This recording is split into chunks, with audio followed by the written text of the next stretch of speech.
We're all muted, right? Yeah, we're just waiting. We're just waiting for Shirley to join us. Great. Just want to make sure my speakers are working. Now they're too hot. Thank you very much, Carter. Did you disable my screen sharing, Carter? I haven't started everything yet, so that's why I have the agenda up right now. I haven't set you yet. I'll do that now.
Are we unmuted now to say hello to each other? Yeah.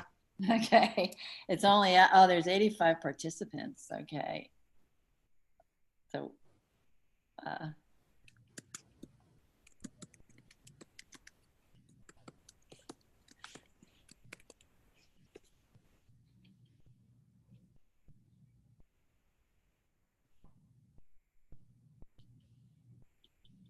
So we're just waiting for Shirley to join us, and then we can get going.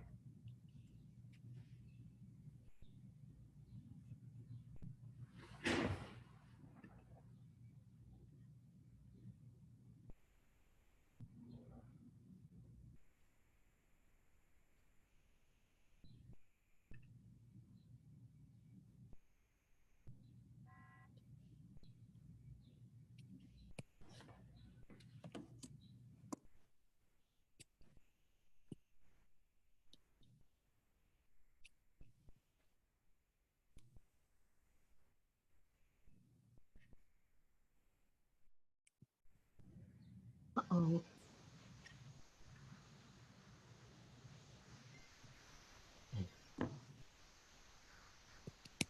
Hi there, can you hear me?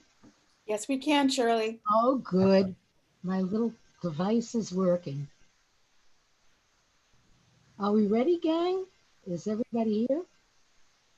We are, except we can't see you yet, Shirley.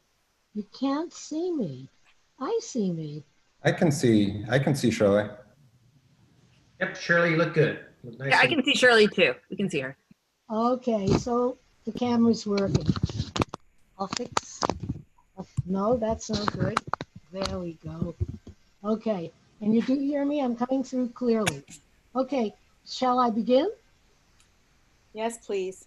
Okay, well, hi there, everybody, and welcome all our guests as well to Community Board 2 Manhattan Traffic and Transportation Committee. I would just like to introduce Ritu Shatri. Ritu, just raise your hand, okay? Ritu's going to be being my backup tonight, an awful lot on all the technical approaches. And Joe Gallagher, will you raise your hand? Okay, hi there, Joe. And Joe is going to be the other helper with technical things and making sure that we keep this meeting going and support it and whatever. So anyhow, our meeting tonight is in response to concerns voiced about the lack of room on our streets to be able to keep the required safe distances when outside, both for safe pedestrian and bicycle access during the COVID-19 pandemic. We also are cognizant of the New York City Council's proposal to open up 75 or more streets for the safety of both bicyclists and pedestrians. And we would like to also take that into consideration, and this meeting is also about that and how we will respond to that. Our meeting will be somewhat different tonight, being that we're all virtual. So you can use for guests, that is other participants besides us panelists.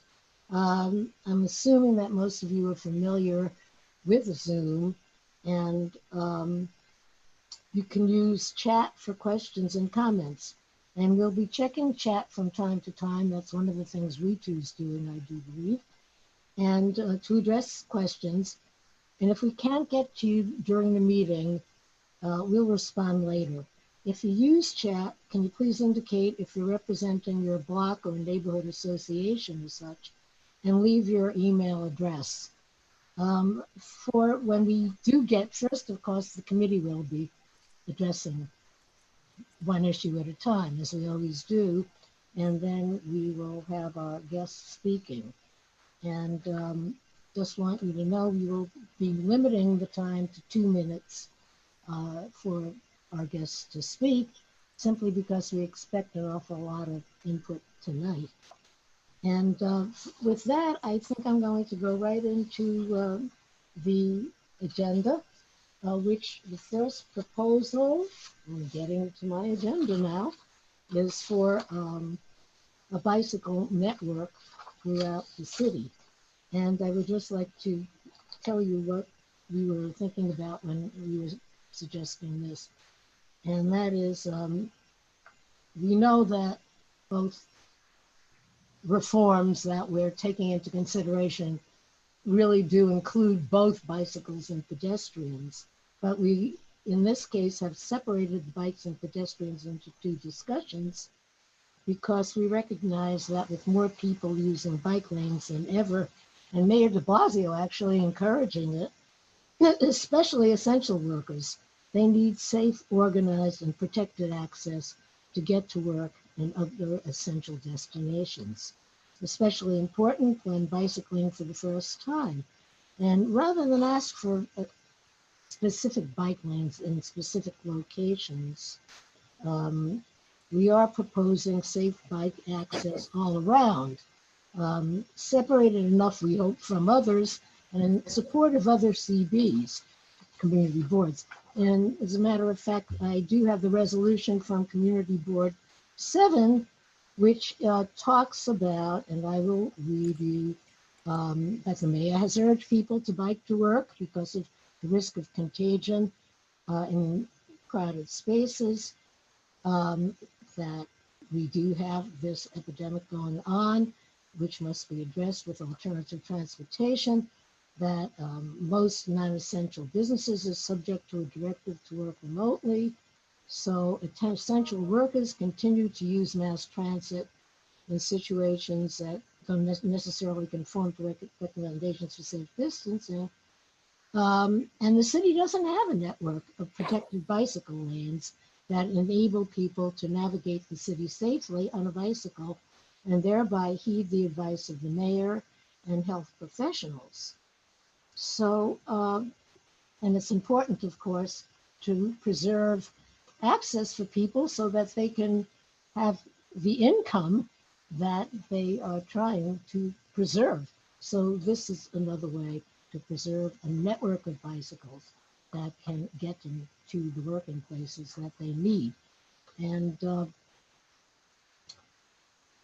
with that, I think I'd like to get the committee's input a little bit on that. Incidentally, before I go further, I should tell everybody the way our process will work. And it is mostly the same as we've always approached, except that now we will be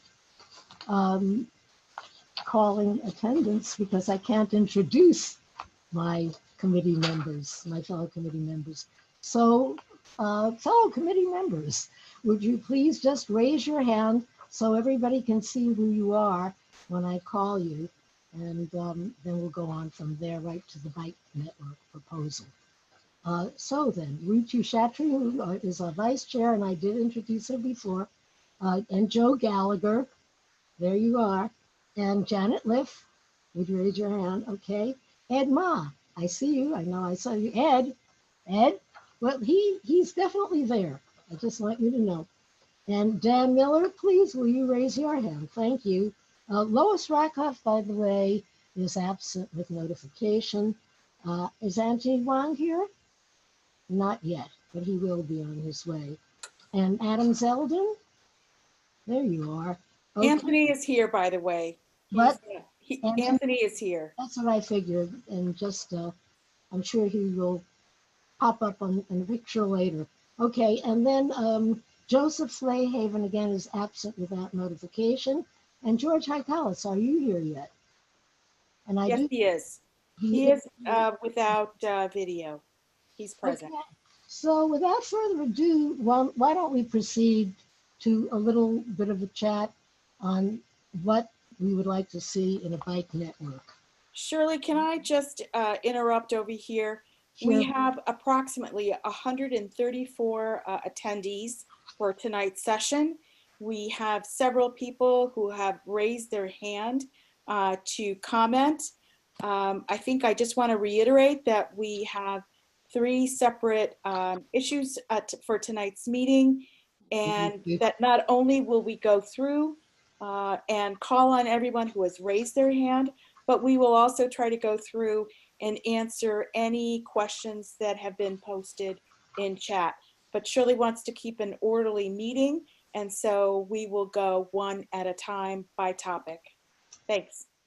Correct. And as we get to the items, the 3 different items of interest, we will ask for input for each item individually. So having said that, I think we can go right to the discussion of the bike network. We've called our attendance.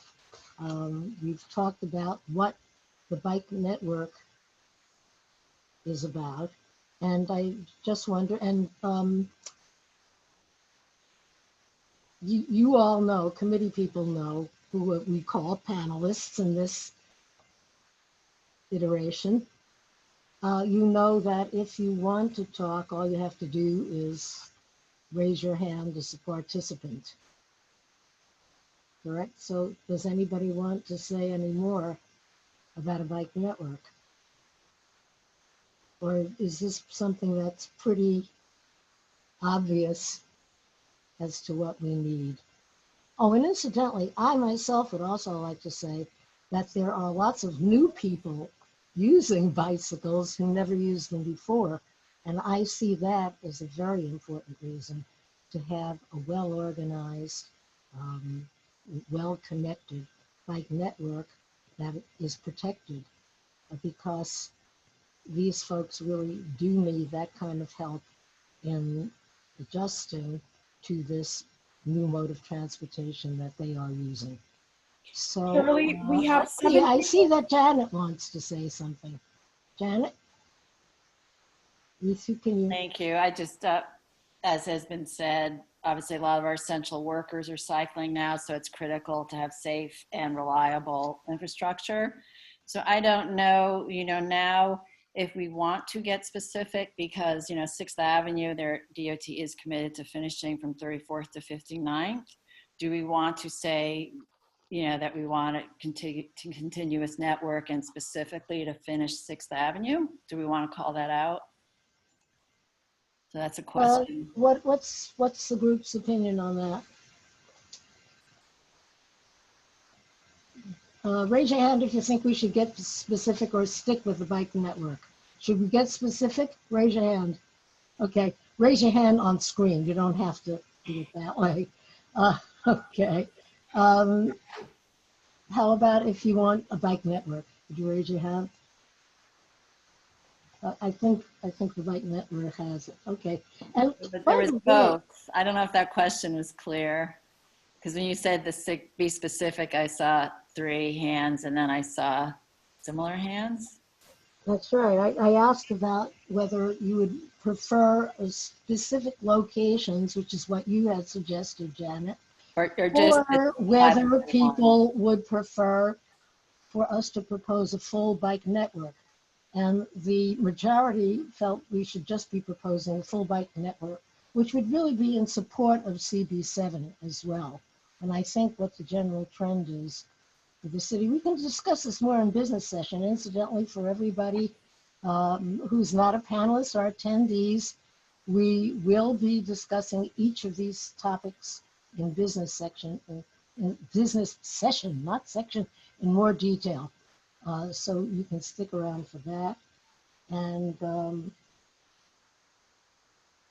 Shirley, can I just add one thing? It's I'm Daniel. sorry? I just wanted to the reason why I think it's important to have a network is we have to act and coordinate with the other community boards. So our network has to work in sync with whatever is north, east, and south of us. So we can't just operate on our own with something that's going to be connecting all of Manhattan. Good point, Deb. Thank you. Can't operate on their own. Does anybody else want to say anything on this topic? Okay, so we're going to move on to the city bike item, which is a request to Shirley, yes. sorry, I just want to interrupt. I think we do have people that would like to chime in. The first request is Carter, since you're controlling the master list over here, can you please put attendees on gallery view? They're requesting that. The view is selected on the top right, I believe, and each of the people who are watching this, they can select gallery view or speaker view. So that's something that's determined. I see that somebody had asked about that. Okay, it does. Somebody's saying that they can't select it. So let me see if. I see there are several people that have raised their hand, but I'm looking at the list of attendees. Rick wants to, do you want to make a comment here? Are you raising your hand? No, okay. Okay, when you do speak and when we call on you, can you please identify what organization you're with too? And also, you will be timed for 2 minutes. So, am I okay, by the way, my technicians, on starting to call on people? Yes. Okay. So the third, I'm just going to go down the list here. Pierre Consagra. You're from NoHo. Pierre, can you hear me? Uh-oh. Just bear with us, Shirley. Okay. Mine's in alphabetical order, so I'm just going down. Okay. Hello? Pierre, I think you're on. Oh, Yes. hi, Pierre. Okay, so would you give us your input on how you feel about the City Bike Network? I'm not up to speed on that particular issue. So if you want to continue on, that's fine with me. I would like to say a few things about opening up Soho and NoHo. Okay, Pierre, we're not up to that item yet. When we get to that. Yes, okay. You don't have to raise your hands now for that. It's getting very confusing. If some of you are raising your hands for the other 2 items on the agenda, please don't. Desist now because we're wasting time. Edward Walters, do you want to talk about the Bike Network? Here we go again. Edward Walters? Okay. Hold on, Shirley. He's muted. There we go. Edward, do you want to talk about the Bike Network? He's muted still. Wait. You have to unmute yourself. Oh, there you go, Edward, right? You're unmuted. Oh, sorry. Yeah, sorry. I wanted to talk about the pedestrian streets, the next topic. No, look, listen, everybody. Maybe I'm going to lower everyone's hands. What? I'm going to lower everyone's hands. Okay. Now, there may be somebody that wants to talk about the Bike Network. Are they here at this point? I believe Ryan Smith. Ryan Smith. Ryan, do you hear me? And can you talk about the Bike Network and can you unmute yourself? Sure. Can you hear me? Yes. I can hear you. And Great. do you want to speak about the bike network? Yeah, thank you. I just want to Okay. thank you for bringing this up. So I don't live in CB2 actually, but I spend a lot of time passing through and using 6th Avenue to get to my, from downtown to my home on the Upper East Side. So that's why I'm joining tonight, because I'm particularly interested in 6th Avenue being redesigned the whole way, not just up in Midtown as is planned right now.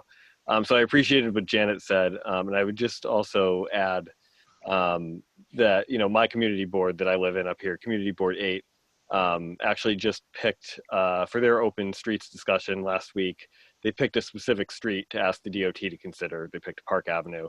And the reason for that was that they felt that they needed to get specific in order for the DOT to take them seriously and to act on what they were planning or what they were requesting. So I wanted to add that in there with this discussion of being general versus specific, you know, on behalf of folks who are using the bike network. I think any specific requests that you could make from this board would really do all of us who use the bike network overall a lot of good. So thank you. Okay, thanks, Ryan. Okay, now we have David Gentili, and I hope I'm pronouncing your name right. So David, are you unmuted? All right, I'm unmuted. Okay. I'm also not privy to any of the details about this bike network thing. I just wanted to make a general statement about some serious downsides to certain implementations. I think having a unified bike network across Manhattan makes all the sense in the world. I do think that protected bike lanes on the non-wide avenues is a particular problem for commercial deliveries. And it's essentially, I mean, like, I don't want to belabor the East 12th Street and East 13th Street debacle, but essentially that topology does not work. It doesn't work. Having a protected bike lane with a buffer lane, and then, which is, sorry, a protected bike lane with a parking lane as buffer, or the buffer lane itself, which ends up being placard parking. That doesn't work. Constraining crosstown traffic to a single lane with an impossibility of stopping makes it impossible to receive commercial deliveries. So, you know, I've heard many complaints from supers mid-block who literally cannot get deliveries except at like 5 o'clock in the morning. And even then they have to park 2 blocks away at times and wheel supplies and deliveries 2 blocks up the sidewalk. So having a unified bike network, I'm all for that. I think that's wonderful. I'm a cyclist of 30 plus years in the city. I cycle all the time, city bike, key fob, Metro card, the whole nine. But there are certain practicalities about choking off cross streets that don't work. So I just want to make sure that the community board is taking that into account. The situation on East 12th and East 13th Street, especially between 4th and 5th Avenue, so University Place, Broadway, all that, is really a hardship for the residents and the businesses for deliveries.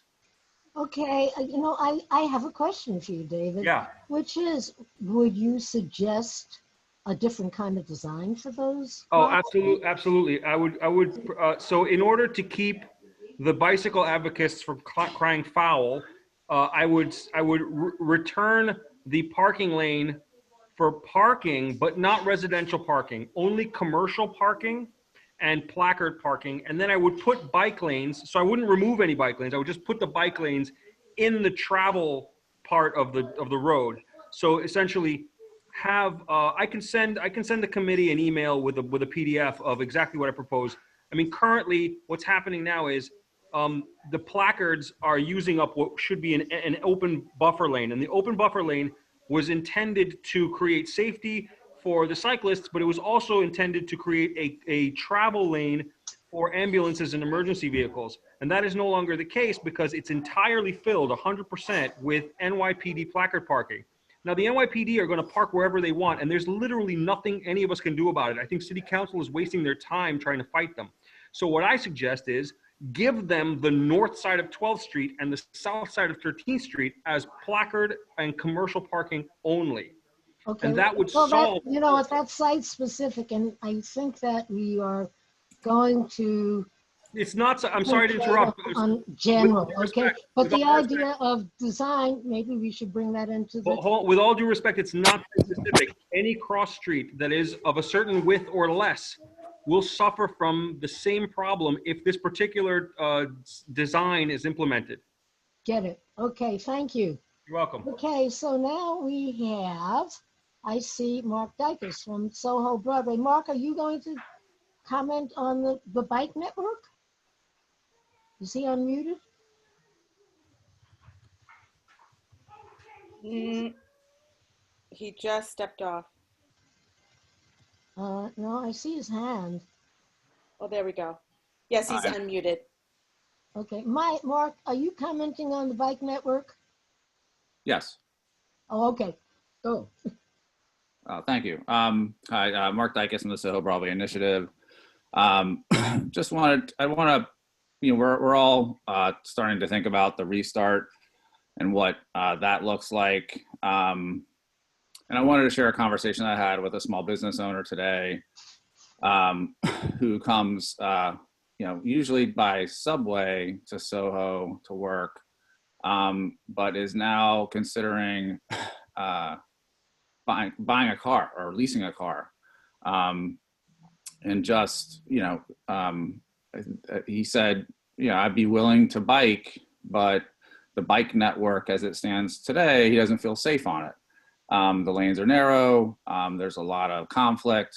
And, you know, I'm very happy that CB2 is thinking about biking as something that needs more capacity, both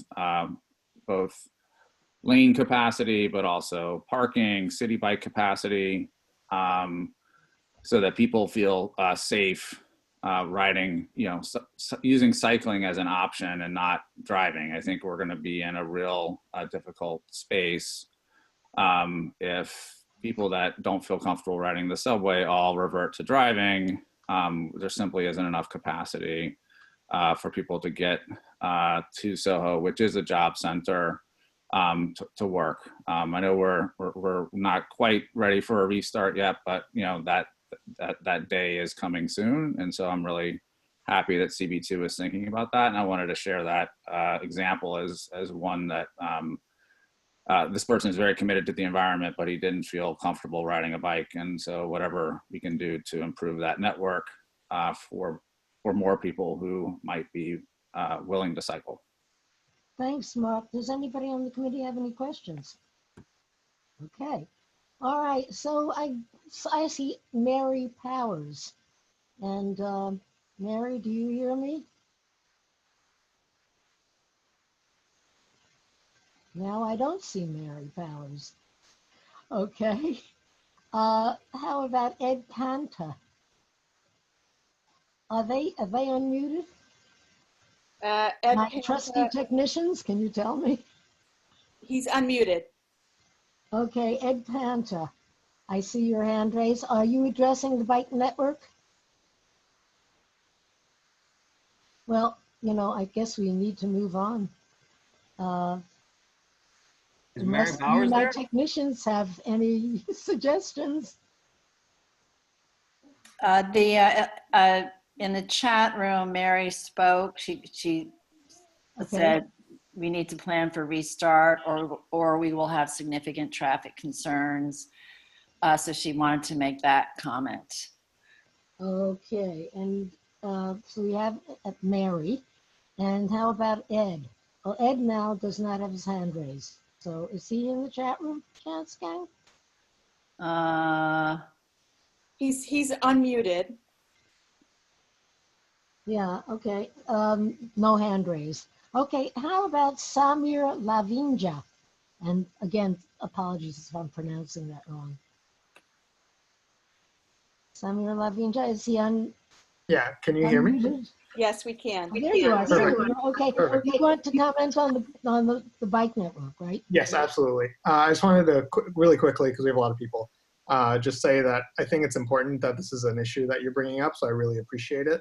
I don't bike very frequently because I don't feel safe, and so this would really help me address that. And one thing I would just stress is that anything we write down, we should just make sure that we shouldn't make perfect the enemy of the good here. Like, we should take what we can get and like put bike lanes where we can. This is just temporary. And I know there was a concern raised earlier about what's going to happen to crosstown traffic. And I mean, As I said, this is just temporary. We just need something for now. We can talk about like if this is ever going to become permanent later. And I just think it's important to focus on something that we can get done as soon as possible. Thank you. Hey, thanks, Samir. Anybody want to ask Samir questions? No. Okay. So now we have Jane Locke. She's been Locke? Hi, can you hear me? Yes. Yes, I can hear you. All right, so I live on Elizabeth Street, which I think is one of the roads that they were talking about closing. I'm actually. Oh no, we're not talking. Do you want to address the bike lane? That's the subject that we're on right now, Jane. Okay, so maybe I'm confused a bit. Yeah, we have 3 items on the agenda. The item that you're interested in is our item number 3. Okay. All right, so maybe I will withhold it. Hold off. We're happy to hear you when we get to that subject. Okay, I'm going to move on now. So just raise your hand later. How about Chuck Edwards? Chuck Edwards? Chuck Edwards is here. Okay, Chuck Edwards, are you addressing the bike lane? Because that's the subject that's up. Yes, indeed. Okay. Yes, indeed. Forgive the noise in the background. Our neighborhood is celebrating. Oh, good. Oh, yes, 7 o'clock. 7 o'clock. Right. I am speaking out to make sure, as seconding Samir's idea, I think that we should, perfect is the enemy of good. I just yesterday, I saw a young adult trying to learn how to bicycle with 2 friends on either side. I presume that they were in the same family, trying to learn how to bike in the street, which is the only place anybody over 13 is allowed to learn how to ride a bicycle. It really upset me later to see a car going very fast down a nearby street. No one's controlling traffic like this very much. There's very seldom cars out there, which is great, but the few that are occasionally are going very fast, and there are children playing in the streets, not officially allowed as yet, but we should seize the opportunity so they can get out and have emotional and mental health. I think that we need to be able to take on these streets as quickly as possible, because we're going to have a long summer, I'm afraid, and it doesn't hurt for us to have a bike network so that those learning how to ride a bicycle can learn to do so safely. So important for safety. Anybody want to ask Chuck a question? Okay. Now we have Eunice Lee, and again, Eunice, are you there and can you hear me? Hi, can you hear me? Yes, and I can see you as well. Hi, yeah, I'm a Zoom pro now that I'm working from home. Are you addressing the bike network first of all? Yes, what I think a bunch of us wanted to know was, what are some of the details of the bike lanes? What is the time frame? Is it permanent? Is it temporary? I think there's just a little bit of information that a lot of us on this call don't know about. Right, and you know what? We only know the bare outlines ourselves. We know that the council has a bill, which I'm sure you're all aware of, which is proposing at least 75 miles of streets, open streets as we call them, to accommodate the safety of pedestrians and bicyclists. I won't go into utter detail, but we are aware that the council is doing this. We want to express the need for a network of bike lanes. It is temporary for now.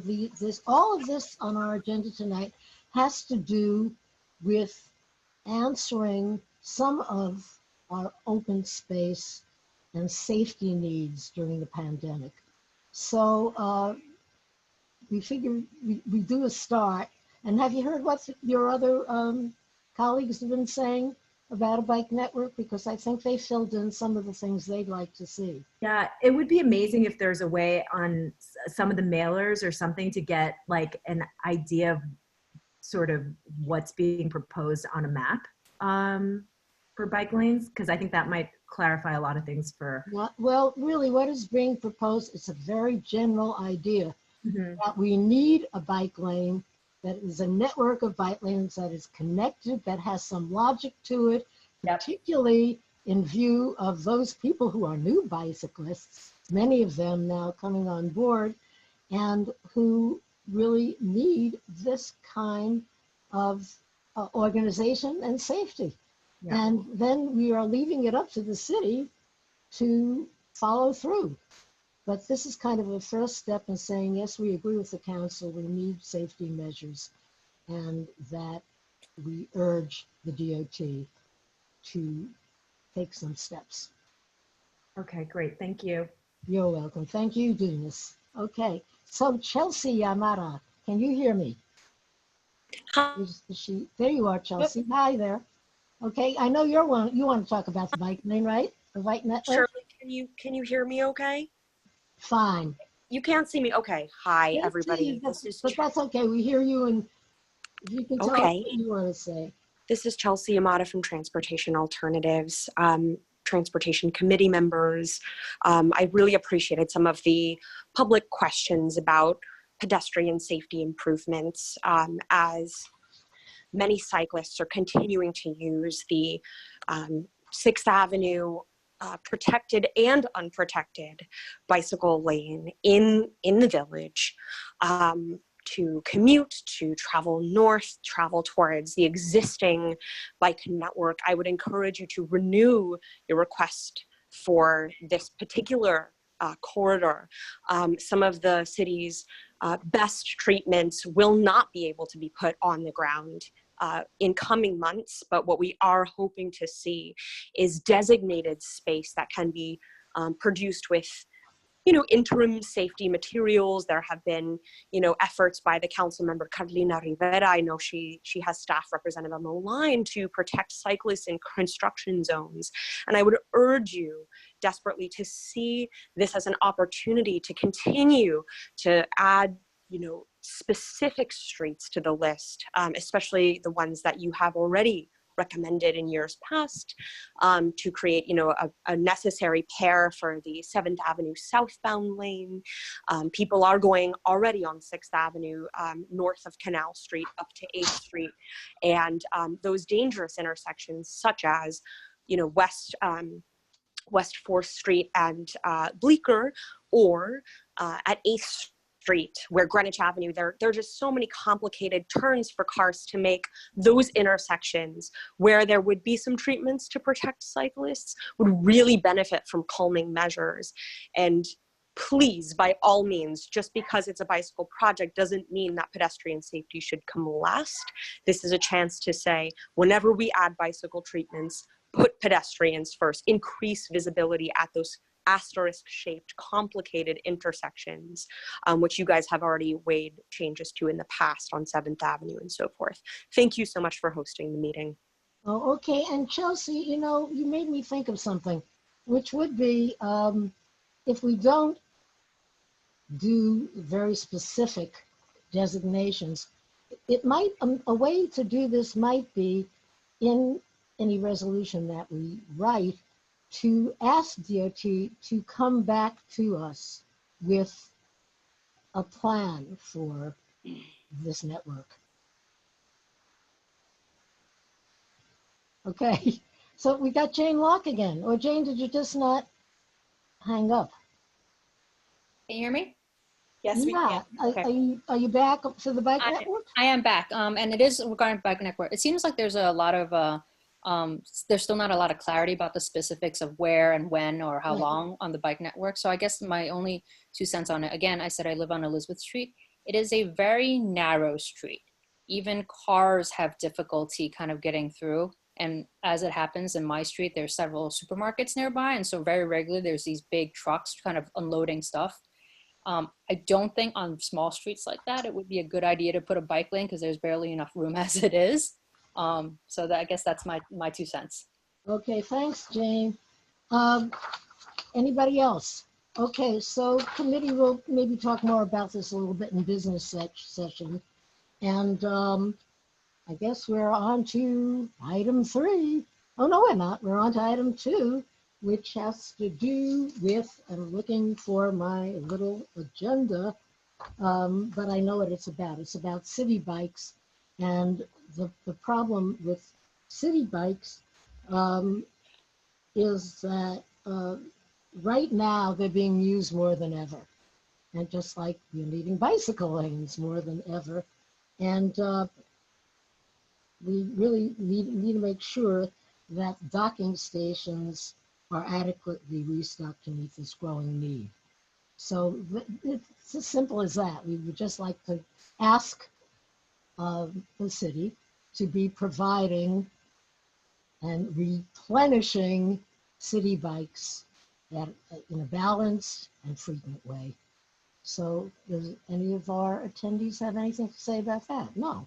So how about our panelists? Does anybody want to raise their hand on that? Okay. So then I am looking at my agenda,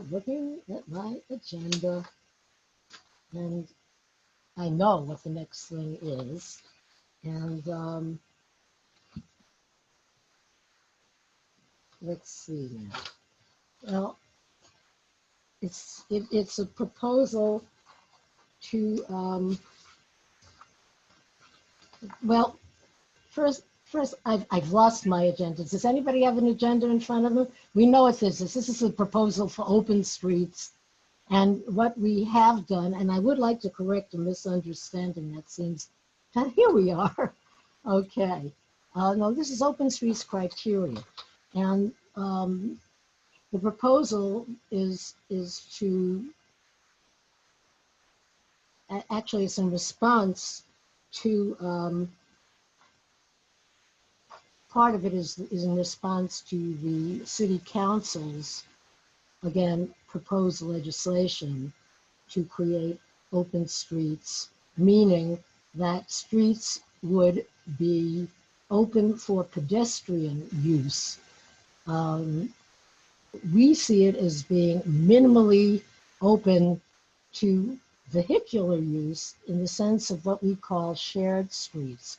And shared streets, which are being implemented in Manhattan, are those kind of streets that actually can be, are basically for pedestrians, but are partially open, usually I think, I'm thinking 9 feet or more, for vehicles to pass for instance, emergencies, for drivers to get to their local street, for all kinds of deliveries, that kind of thing. That's what we think of as shared streets. And I would just like to correct a misunderstanding, and this is really a good time. I know there are a lot of people here attending for this item, and I think you're going to get an interesting commentary from us, which is, first of all, there was a misunderstanding that the list sent out in Community Board 2's last notice was only that it was supposed to be a notice, a message with it that said that the list was a combination of suggestions that were received from our original call for suggestions, which had gone out at least a week or more before, which we had received from several people in the community, and giving their preferences for which streets they thought should be open to give pedestrians more space to move and keep their low social distance. So somehow this was misconstrued as a final list, and I think far from it. It was meant to be a basis for discussion, and we hope we'll receive some useful input tonight. And I'd also like to let you know, we've received almost 150 letters from Soho folks protesting. And so I think we need to say up front that our committee has been and always been of the opinion that if people do not want open streets, they just won't get them. There are far too many areas with streets that really want them open and want more street space. So I really do expect that Soho is going to be eliminated, even though some of its denizens did want open spaces, and we apologize to them. But I guess what I'm saying is we get the message from your 150 letters, and I think that when the committee goes into discussion about this, we certainly will put Soho on hold, if not, into purgatory for sure. So I guess starting with that, I would like to get some input from our committee members who are our panelists on open streets. And I do want to point out that we put together a list of certain open streets criteria to consider in really making choices of which streets are most suitable for open streets. And incidentally, tonight, this is probably not even the finals. You will probably end up with a number of recommendations that will be the preliminary ones, and it's entirely possible this is going to go on, just as this unfortunate situation for all of us will probably go on at least into the summer. So with that, I would just draw your attention. Please take a look at the open streets criteria. And Shirley, can I also interject over here Sure. one additional point, Yes. which is that this was really meant to be an opportunity to expand open spaces for local residents, not for outsiders to come into the area, Right. not to open it up to the rest of the city, but really to provide additional outdoor space for local residents. And in addition to that, that it was meant to be an opportunity to have a shared street. So it would not be precluded for emergency vehicles or delivery vehicles or local residents not to be able to pass through.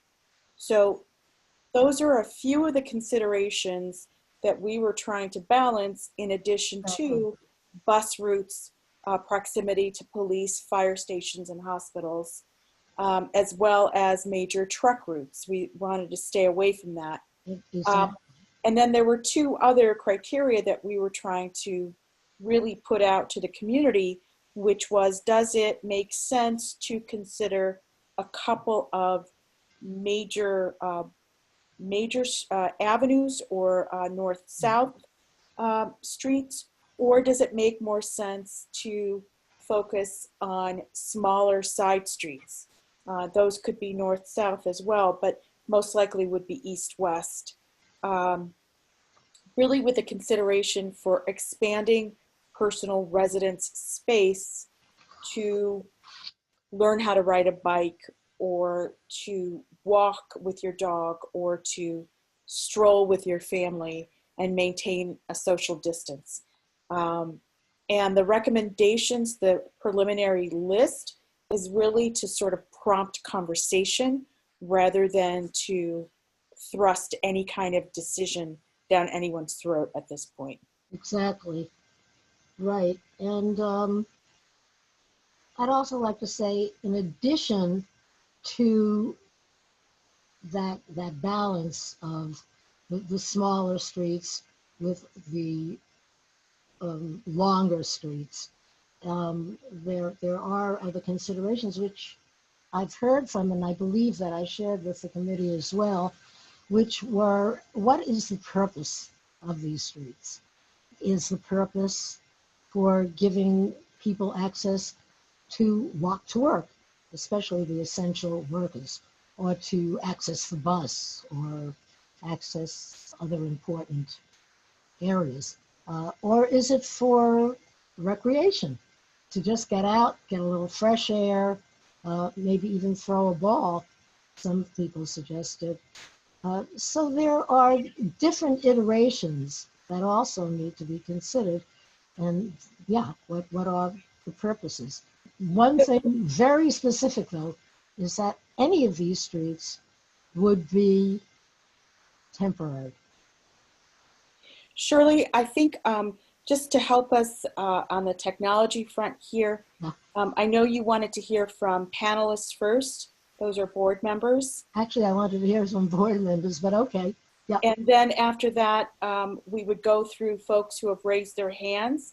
Right now, we only have 7 attendees. And then we have probably over 50 comments on chat that we will slowly go through one by one. Right, and that I had mentioned that I was going to confer with you about. And Ritu, if you think there is anything right now that we should be addressing immediately from chat, please let me know. Will do. Because I did see a few very meaty kind of things pop up right now. under chat. So I'm just wondering if we want to go to those. Well, maybe we should just talk about, the considerations right now too. So they're right up there for everybody to see, and I hope you all can see them, which would be have heavily trafficked the streets. We are saying they are for local use and local traffic, and how much vehicular traffic is there now on these streets? My impression is that one of the problems is that many of these streets are empty, but that traffic just goes zooming very dangerously through. And that's one of the reasons I think people are asking for the kind of protection that an open street could give. Narrow sidewalks where there's just not enough room on the sidewalks. And we have talked about shared streets, streets that are less used that is by vehicular traffic, might be perfect candidates. Again, emphasis, temporary, but this would be throughout the pandemic. They would have to be protected at the entrance. If it's a shared street, this means it's a semi kind of protection that does allow for entrance with a speed limit. And we would think of the speed limit being posted at 5 miles an hour, which is the usual speed limit for a shared street. And special signage, which would say not a through street, speed limit. And somebody had suggested, which I thought was a really great idea, that they require masks outside of 100% of the time. So those are the criteria we've come up. We have two more. Oh, and here's some more, and let's see, maybe I can get to my list on it. Uniformly distributed around CB2 so that slow streets do not become destinations. And then geographically distributed locations, meaning that some people had pointed out, very rightly so, that there were gaps missing in the whole community for coverage. And this was only because in this preliminary list, nobody had actually submitted any recommendations. One of the areas we would love to get some input in is on Hudson Square. And although we only have a few blocks in Chinatown, we are hoping to get some input on those few blocks. Also, some people had spoken about the West Side, but I think since then, some have made suggestions, which was added to our list, actually. So does anybody, first of all, on the committee have anything to say at this point, right now, about these general guidelines? Just Dan. Dan.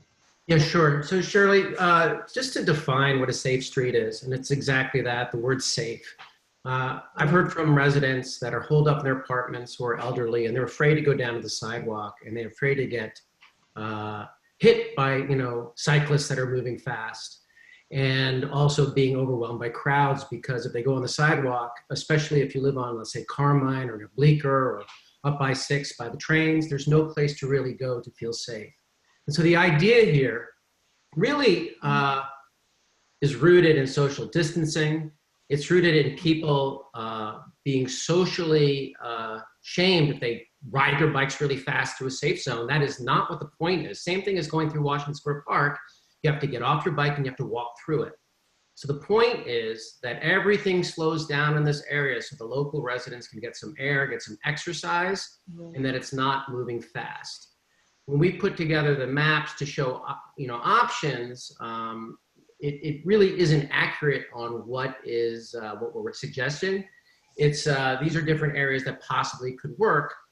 Maybe not entire thoroughfares, because it's almost like, looking at it now because I put it together, it's almost a combination of thoroughfares for bikes as well as for safe streets, and that it shouldn't be read that way. So what we're looking for are blocks that aren't highly trafficked, where residents, whether it's in Soho or it's in the meatpacking or it's in the Far West Village, wherever it might be, where it's an area where it's not going to be overly trafficked, and that where it's going to be safe for you to go out where you otherwise wouldn't be able to. And once again, as far as when it comes to cyclists and our older citizens being fearful that cyclists are just going to come run them over, we have to make it perfectly clear that you have to get off your bike and you have to walk through that safe street so that that child who's learning to ride their bike has a chance to learn how to ride the bike. Right, which has been pointed out. How about anybody else on the committee? Do we have? Shirley, Janet has her hand up. Oh, Janet. So just to add, so there's context for this, because I think people felt that specifically in Soho that they were being kind of targeted because it seems Soho-centric. So I think it's important to realize that this is happening through the entire 5 boroughs of New York City. So the idea is that every neighborhood should have safer space and more space to walk so that they're not crowded on the sidewalk. You know, I've been walking just anecdotally. I walk every night, hour and a half, 2 hours. I wander around and I spend a lot of time in the street, and I'm all right being in the street. But that, like, if you're, you know, not agile or you have kids, not everybody should be forced to walk in the street adjacent to the car and away from the other car. So the context is the entire city. Everybody will have this. It will probably take quite a long time for it to get to us. Shared streets, we can discuss this more in committee, but a shared street, a cyclist usually can go through, but they go slow. I mean, that's the concept of a shared street, just like the car can go through, but everybody has to go 5 or 6 miles and kind of work together. Right. And then just to expand on this, you know, we obviously need it now because, as I say, I walk in the street probably half the time. I walked on Thompson Street tonight, so we need space for social distancing. And we also want to be proactive because, unfortunately, probably we know for the next 6 weeks, the next 6 months, probably the next year, when we slowly reopen, social distancing is going to be required for a very long time. And we're going to have to, you know, we want people to go to our local businesses. People are going to want to go back to their offices. And if you imagine what some of these streets were like, if only half the numbers or 10% of the numbers of the streets, it's like we cannot actually slowly reopen if we do not provide more space for our pedestrians. It's like the two things don't go together. So just for all of you looking at this issue, it's important to think about now and really up to the next 18 months. And I think it's very good for us to be proactive and plan for that. Thank you. Right. So I also see, oh, Dan, okay, because we do have a board member besides our committee who would like to speak. So Dan, Yes. do you want to say Surely something? I would. Wait a minute, Michael. Dan, I wanted to just also pick up on what Janet was saying. So for these streets that it's important for businesses to stay open, you're not going to be shutting down traffic entirely. What you're doing is you're widening the sidewalk so that you're creating a situation so that it's pro-business, but it also doesn't shut it down completely. So it's providing both. So if there are areas that we can discuss that we can find more space for pedestrians, but also allow traffic to go through, maybe reducing a street from 2 lanes to 1 lane, that might be able to be a very good solution. And that's not necessarily closing down the whole street, but actually changing it so that businesses can survive. Just imagine a supermarket or any kind of store, or Bloomingdale's, for instance, where you have to have people lined up because they're only letting people in as people leave the store. They can't be hanging out on a thin sidewalk waiting to get in. They need a bigger area. So, you know, these are the things that we're thinking about. Okay. And I'm going to now segue to a full board member from committee members named Michael Levine. Thank you, Shirley. I think it's an excellent idea to provide pedestrian streets. When I'm out there, I notice a lot of folks, including myself, will walk in the roadway while I'm walking my dog on the sidewalk. It's an excellent idea. I have a 2-part question, though. The first part of the question is, how will the closure be implemented? Would it be a barrier of some kind that would prevent vehicles from going through the street, a full or partial closure? So that's the first question. The second question is, for those of us who have cars, in garages in our buildings. For example, Shirley, you know my building. It's on 10th Street between 5th and 6th Avenue. You know the building is the Peter Warren. We have our car in the garage, and my husband does need access to and from the car as he goes to and from locations. He's a retired nurse, but he's still doing a lot of things. He needs to be able to get the car in and out. How would we be able to get the car in and out if 10th Street is one of the streets that is in fact chosen as a pedestrian street? And again, what would the barriers be? I don't know if we're up to that point yet, but I do pose that question to Shirley and to the committee. Okay, well, Michael, it's a good question. And in a sense, we're up to the point in looking at configurations because we're really not inventing rocket science. It's been done before. It's been done with block parties. It's been done when you have construction projects, for example. I'm just trying to think of so many other examples. I say the Shared Street program by the DOT in New York City. Streets are often closed without any kind of oversight, by the way. Now, in the case of the block parties and their ilk, they are closed completely. What the concept we are looking at is shared streets, and that would be partial closure with signage, as I said before, that would say 5 miles an hour, no through traffic, but it would allow for those who are local to access the street, which would be your husband who has to get in with his automobile. This is a local need. It would be able to be accessed for, say, emergencies, as an example. So that definitely would be the case. In these cases, they usually are not, they're not monitored, incidentally. The folks that are taking care of it monitor it. DOT would have to install this. And I would imagine, and committee, correct me if I'm wrong, that occasionally we would ask perhaps NYPD to just check in. But beyond this, this would be a really kind of local enterprise. So that's my answer. Committee, do you want to say a little bit? I want to just add one other thing, Shirley, is that the network is likely to be fairly small. And so this is not going to be a wide area network interspersed throughout the district.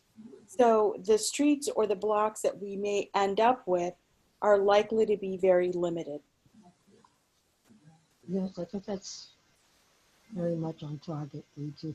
There's David Gruber. Hi, David. Yeah, hi. I'm having a little trouble raising my hand online. Thank you for recognizing me, Shirley. I see you, and I hear you. I want to say that this whole thing was for pedestrians, which I like a lot. I think it's good that pedestrians get out there, but we have to look at city planning issues and the way cities work and evolve. I mean, there are some streets that have a lot of local businesses, like Bleecker Street, who are really suffering and will continue to suffer. They get deliveries all day long. Carmine Street gets deliveries or will get delivery because we have something like 19 or 20 food service establishments on Carmine Street, probably more if I took it. And so I'm not sure, Bleecker Street is one of the few straight east-west streets that we have in the village now. 14th Street is closed and you got Spring Street.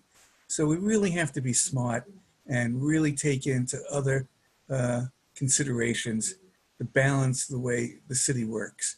I think that I like the idea of some slow-moving traffic, but I can't believe that we can enforce locals either, and I can't believe that this is not going to morph into like a bicycle thoroughfare. And I'm sorry, I don't think that I or most people have the ability to tell a bicycle rider who have bike paths, by the way, all over CB2 to, I'm sure some of the bike advocates think it's not enough, and that might be true. But I don't think that I have the ability to tell a bicycle rider or bike rider you have to get off your bike. This is not for, this is a pedestrian way and for slow moving cars. I just don't think it works. And I think that the way this will work culturally is if, bikes don't do it. Just like, the poop laws, right there, there's great social pressure to pick up after your dog. I actually tell people if they don't, but most people do. But I'm not going to tell a bicycle rider to do that because they're fast moving. They're oftentimes I feel threatened by it. So the police have already said they're not going to enforce. They're not going to have the cops all over the city for this. So there has to be a sort of a community self-enforcement. I just don't see opening up the streets, a lot of them, and certainly some of the wider ones, is not being dominated by bikes. And I don't think that we have a bike culture yet where bike riders, adhere to regulations yet.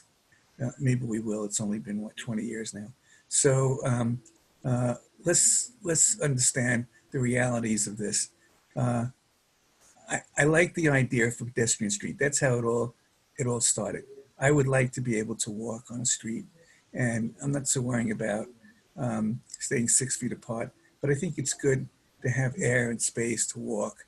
I don't want to look over my shoulder for a bike, and I don't want to look over my shoulder for any kind of fast moving cars. I think that we have to eliminate, I'm just repeating what I said, I just want to eliminate those streets that have a heavy commercial presence as unrealistic for this, and just concentrate on some of the local cross streets. That's what I have to say. Well, I'd like to ask Janet or Dan, who have been involved with the business committee, on their take on what David said. My impression had been it would be better for businesses, but I could be wrong. Yeah, I mean, where they did shared streets in Chinatown, they did a whole section, and it was great for business. And the Wellington Chan, that executive director, asked that they be, in this conversation, that they would be considered as part of this, because people are drawn to places they can walk. So it's really excellent for business. And, I've experienced shared streets in other places, and they work remarkably well because people don't drive that fast in the city anyway. So if the cars know that they are a visitor on the street, or the delivery trucks know, they go slow, they get there, they get off, they go slow. But it's a really powerful upside for businesses.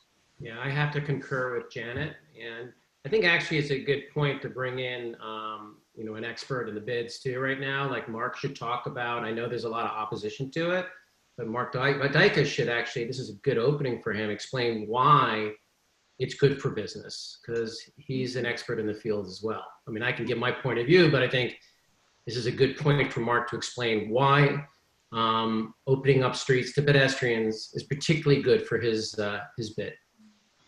Okay, so Ritu, can we segue to Mark? He's unmuted. Okay, Mark, are you ready to speak? Sure. There you go. I see you. I mean, I see your name. Can you hear me? Speak? Yes. Okay, great. Thanks. Yeah, I think we're thinking about using an open streets model. We're thinking about kind of two scenarios, and they're all they're temporary, right? We're talking about now where things are relatively quiet, but we also need to start thinking about the restart. On Broadway, there's 22,000 people that work within the Soho Broadway Business Improvement District, and there's a little over 50,000 people that work in the Soho and NoHo areas. So today, the sidewalks are pretty, there's very few people on the sidewalks. There's very few cars on Broadway and in Soho and NoHo generally. But just think about what Soho and NoHo look like with 10% more people, 10% of the workforce coming back, right? It becomes very difficult to, I would say probably, it becomes very difficult to social distance, even on 18-foot wide sidewalks, which Broadway has. and go for people from Soho to go to work and for people coming to Soho to work. It just becomes very difficult to do that if we're not looking to provide more space for people to walk and to cycle. And then, to the point about, people wanting to be able to walk places being good for business, absolutely. I think, we want our city to be walkable. Soho is blessed to be a very walkable neighborhood. It's relatively flat. I think it's one of the things that makes it attractive for people to come shop, as well as to live, as well as to work. That's what makes Soho a very attractive place for all of those people, and why it's been such a successful neighborhood. Right. I just wonder, Joe, are you able to check whether some of the other representatives from business improvement districts are here? I saw William Kelly, or I saw the Village Alliance is here. I don't know if it's William. Yeah, because it might be good to have some input right now while we talk to Mark to get some input from the other bids, which I thought had wanted to weigh in. William Kelly, I think, is there. Hi, it's William. Yeah. Can you hear me? William, so how about your input on that, whether an open street would be good for business? Yeah, I agree. I think the type of street that we're talking about in the Village Alliance area is a little different than those in Soho. We've had a shared street at the north end of University for some time that's,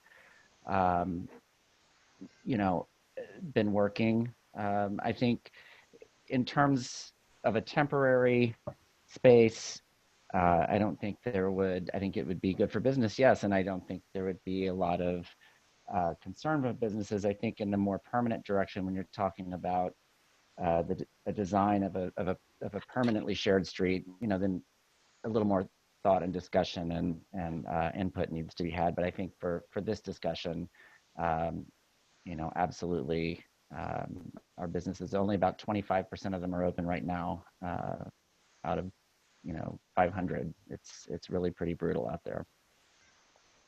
So it is brutal, isn't it?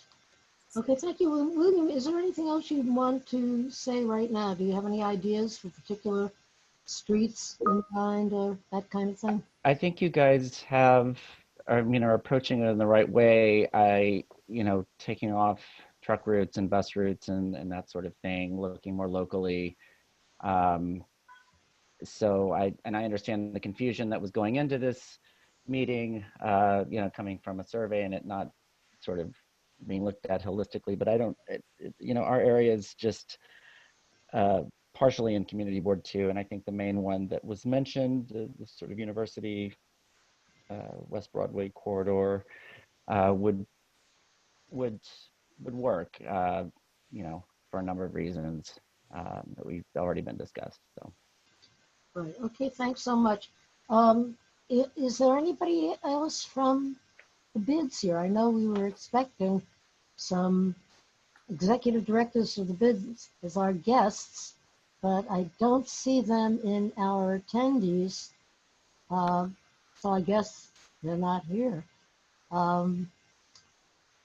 Chandler Forsyth from NoHo? Because I think Chandler, can you unmute him? Yeah, can you Chandler, hear me? where are you? Okay, there you go. I think our executive director, Cordelia Person, is on the call as well. Oh yeah, I see Cordelia. So I'll defer to her. So Cordelia is she here now? Is she here? Cordelia is, yes. Cordelia, would you like to address that? I see your name. I don't see any. Hi, I'm here. Okay. I'd mostly say our bid is not endorsing or, we're not taking a position exactly on this. What I would say is that every day as it gets warmer, more and more people are going to go outside. And right now, New York is like a powder keg of people judging each other for walking around. And we're going to need to do this to keep our humanity together. And this is not exactly my bid position. I mean, I think we're going to get every day more and more people are also going to come back to work, whether they're allowed to or not. So you're going to start getting more crowds on the street.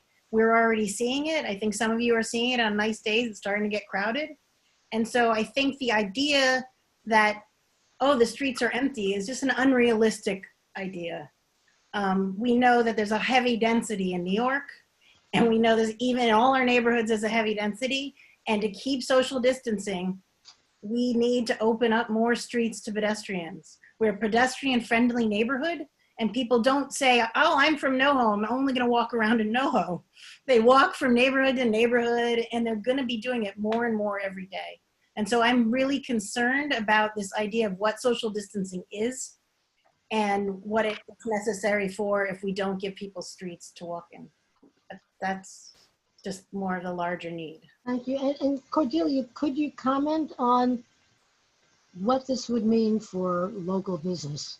Because this was the question we were I'm sorry, I just signed on. I had something else before this was announced. But glad you. Of course it would be good for local business. I mean, the stores that are out would love people to be walking by. And if you want those stores to exist, those coffee shops and those restaurants, the only reason they're even going to stay open is if people walk by and buy things from them. And if it's quiet, they closed. A lot of things in NoHo have closed because they didn't get enough foot traffic. They stayed open for a few weeks, but they weren't getting enough revenue, so they closed. And I think a lot of the, I don't know about you, like NoHo Juice Bar, it's a lovely little mom and pop store that's closed because it doesn't have enough people walking by. And I don't think anybody on this call wants them to close. Cafe Angelique, they closed because they don't have enough people coming in there and buying lunch. So, yes, in a social distancing point of way, you could really get these businesses to have more money in their bank accounts to survive these tough times. And it's gonna last. We're gonna be doing this for months, you guys, for months. This isn't a 2-week conversation. So yes, we have a lot of businesses that would love it. Shirley, Shirley? There you are. David, is that you? Yeah, Shirley, I just want to make sure that you understand my position. I started by saying I love the idea of pedestrian streets. I said that I like the idea of shared streets. I just said that we really have to be judicious in choosing, which streets that we're advocating to open and close. There are some streets that are inappropriate and some streets that are appropriate. But I remember opening my comments saying I would love to be able to walk and it would be good for stores. Yeah, absolutely. No, I acknowledge that, David. And if you think I didn't, I'm sorry. But I did know that you said you had a concern about business. Right. And so I thought that while we're talking about the concern, let's get the input from the people who are dealing in a day-to-day way with having their businesses survive, the ones that... Shirley, we have 2 additional hands raised, Adam Zeldin, and then after that, Donna Raftery. I think Ellen Bear is also trying to speak. There was just a note in the chat room. Okay, we'll get to her third. Okay, so Ellen, we're happy to hear from you. Okay, who's this Adam on our committee, right? Yes. Hi, Adam. Where are you? Are you open? Thank you. Just unmuting myself. Okay. It's a little, I don't mean to be irrelevant to the conversation about the businesses, but this is just my anecdote that I thought I would share as quickly as I can. I have not been walking very much. I've not been leaving my apartment very much. I live on Spring Street. It gets pretty crowded on the weekends. On Saturday, there were a number of people congregating sort of on the sidewalks in front of my building, and I was sitting on my fire escape to get some daylight, and I saw an older couple pick up a slice of pizza from the window at the pizza store, and then they were walking, and I just saw them go through 2 or 3 choke points on that one block where they were within 2 feet of other people who were crowded on the sidewalk, and they were much older. They were a bit older. And I was just thinking to myself that, it's a real shame that they have to walk through, a crowd of people, and they have to basically brush up against, multiple people just walking to the store to pick up a slice of pizza. Right. So again, that need for enough space to social distance. And I just wanted to go back before we move on to the other 2 folks. David, you had also mentioned a concern about the bicyclists. And I wonder, does anybody on the committee want to address that? The concern, I mean, it's the continuing concern, and it's a valid one. And how would this work, do you think, in this kind of configuration? Dan?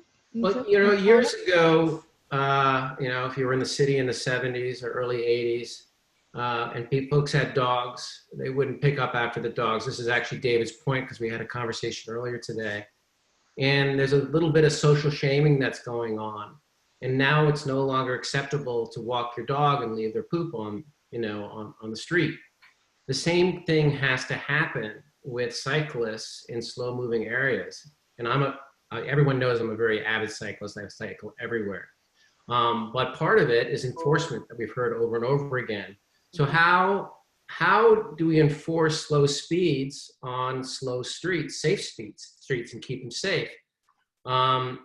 If the NYPD is not able to help us enforce, how do we as a community proctor those streets to make sure everyone understands, no, it's not okay to ride your e-bike down a sidewalk. No, it's not okay to, you know, race your cycle through a slow street area.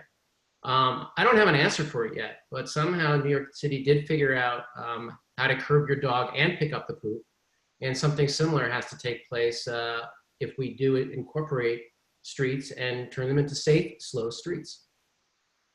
Can we please go to Donna next and then to Susan Wittenberg? I think Janet had wanted to say something, did you? Committee. Unmute yourself. I've been experiencing virtual shared streets on Greenwich Street, and that's my street of choice to walk down because it's so quiet. And I can't share photographs with everybody, but there are cyclists, drivers, runners, and walkers. And everybody just kind of knows, like, that's the deal. So New Yorkers are sort of remarkable at adjusting to the situation. And if anyone has my email, I can share pictures of it. So you know, nobody knows, but I am seeing that behavior now. Okay, thanks, Janet. And Donna Rafferty, did you say was next? Yes. You too. Okay, Donna. It's a good before. To what Janet just said, because I was going to suggest as possible streets, either Washington Street or Greenwich Street. We get some of the people off from the Park Trust. They could come over to the west. They're both, you know, north-south streets that don't have a tremendous amount of business on them. So there's not a lot of commercial parking on there. There's not a lot of traffic on there. Some of the other streets that I go on, like Bleecker Street, more cars are going down and more bikes are going down. So people don't seem to navigate that when I've been walking around lately.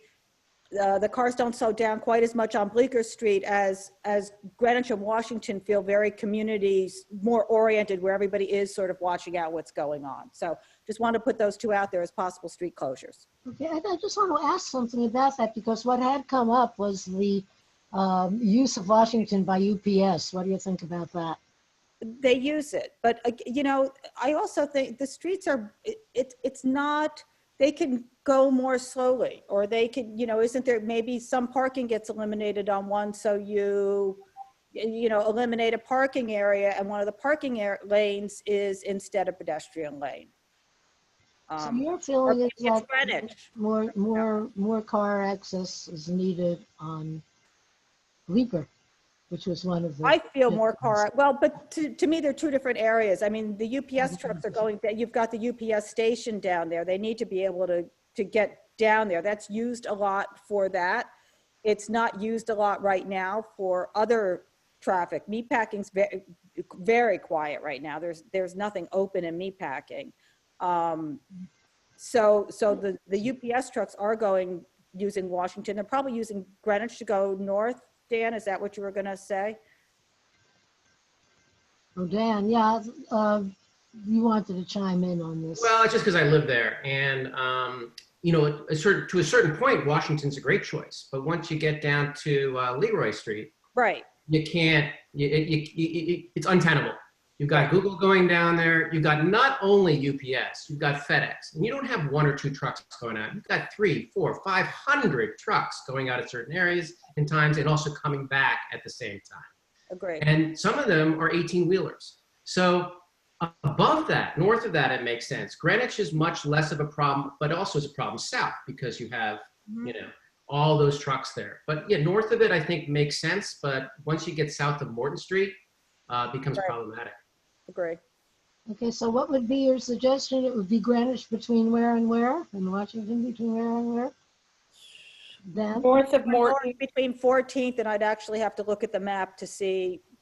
Dan, you've got it up behind you. I think that, you know, especially with the school nearby, it'd be nice to have everything up to Morton. You know, once again, I don't think that Safe Streets should be an entire huge street like a mile long. I think you have to take this in baby steps and then grow it from there. When I spoke to Jeffrey Francois today about meatpacking, what he wanted to see, he took a very smart approach to it. He took like a half a block onto board between 13th and 9th and 13th between 8th and 9th. And that's all he thought he should start with and then grow from there. And I know that Evan is here as well, and he might be able to throw some insight on why those two very small areas were picked. So can we move on from very specific blocks to the general conversation? But it's a concept. We have a lot of people to get through right now, and we haven't gotten to Sue Wittenberg. Right, so hi there, Sue Wittenberg. Unmute yourself, or somebody unmute Sue. I hear. Hold on, she's see unmuted. her mouth is moving, but. Can you hear me now? Yes. Okay, good. Hi, everyone. Nice to see you. I wanted to respond to Shirley when you said that you got 150 letters from people in Soho who were against pedestrianizing. Is that right? Right. Yes, against open streets, as we call it. Well, I just wanted to express my opinion being pro-open the streets. I live on Green between Prince and Spring, and I have a dog, and so I walk the dog 4 times a day or so, plus a regular walk. Would say, unless it's pouring rain, I've never had a walk, even on the quiet streets of Soho, where I didn't have to go into the street to feel there was an adequate social distancing. And never happens. And the streets are really quiet. But even if you have 2 people on the street, you have to do that. So, and I also agree with Cordelia that this is the beginning. You know, it is going to get so much busier. I just can't even grasp how people will be safe without doing this. I mean, maybe in Soho you don't need to do it during the day, during the week, but on the weekends, it's unimaginable how difficult it is. So I'm one person speaking out, even though there were 500 letters disagreeing with me. But a unique less position. than 150, less than 150. A unique position to and be in. as you saw from that misleading kind of list that everybody thought was the final straw, there were lots of other people in Soho that seemed to want social distancing in the open street where they'd have more room. So we've got a quandary because we've got 150 who seem to be bitterly opposed. So I guess we go from there, and the committee's going to have to discuss that a little further. Thank you, Susan. Okay. So Ritu, advise me. Is there some, I see Michael Levine again, but you know, Michael, you had your chance. I would like to give some other people opportunities. I don't see anybody. Let me take a look. Is there anybody else on the committee that would like to comment? Or from CB2, because then I'll give Michael his last grab. If nobody else from CB2 is. Well, Shirley, may I make one comment from the board?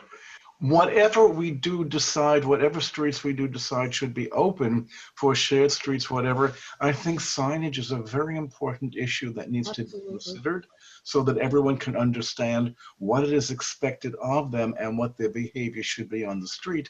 There have been many important comments about the way the streets are being shared now automatically. And if this program goes through, and if it will be lasting a long time, which I believe we all agree, we need to ask Department of Transportation, no matter what resolution we present, that there be adequate signage explaining what streets are safe streets and what behavior is expected on those streets. Yeah, you make excellent points, and I think that fits into our criteria anyhow. And yeah, I think signage definitely I know that Oakland has signs that say not a through street. So that keeps out all the big trucks, the buses, the general Jersey City, by the vehicular. way, Jersey City has got signage that explains exactly what you need to have in order to enter their public parks, which include masks, which include social distancing, and it's been posted at all the entrances.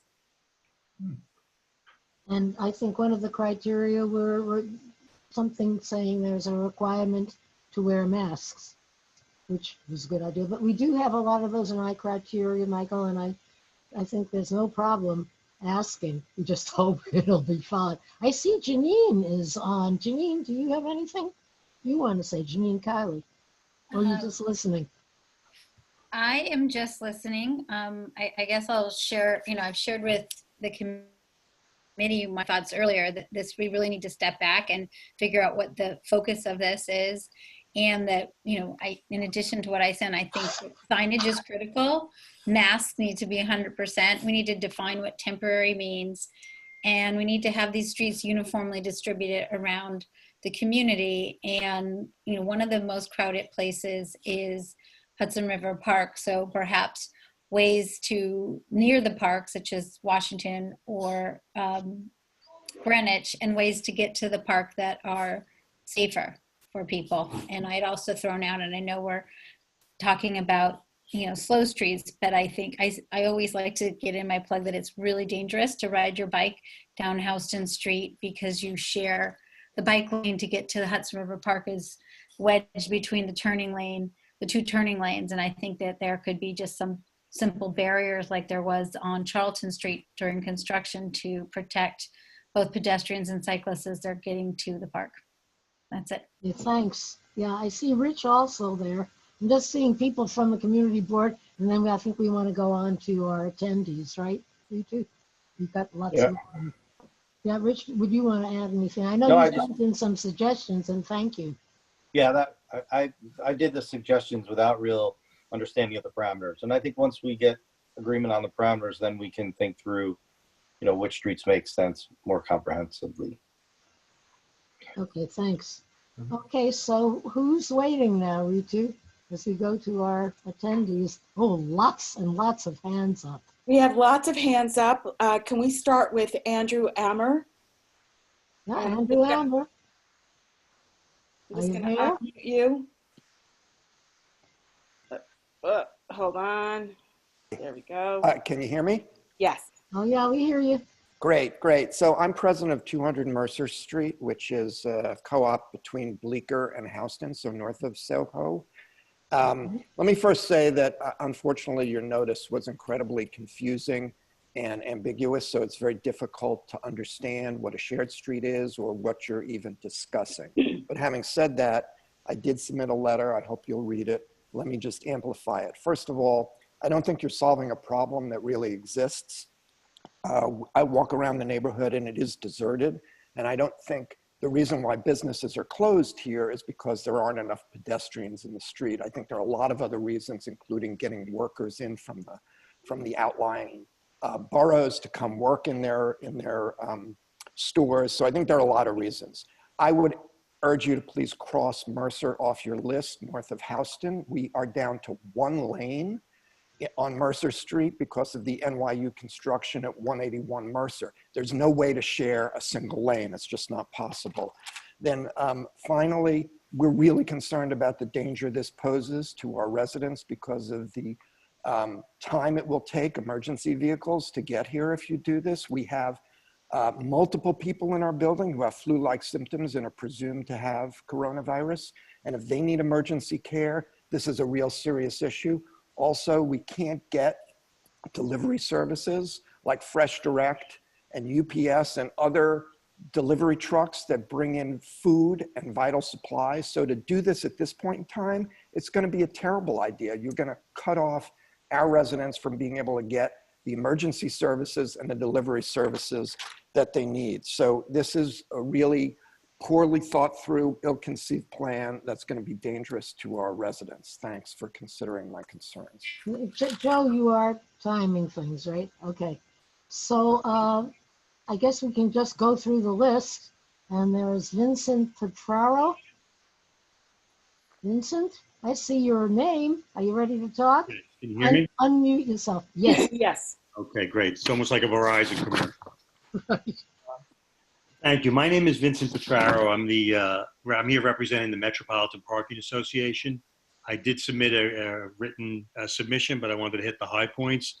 The Metropolitan Parking Association represents over 800 parking garages throughout the city of New York.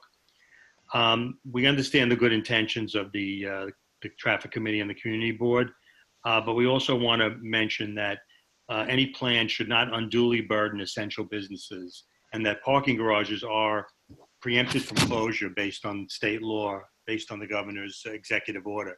The governor's executive order, first issued on March 18th, in which he's extended every time he reissues the executive order, did consider parking garages to be essential infrastructure. So they're exempted from closure. There's a rationale for this.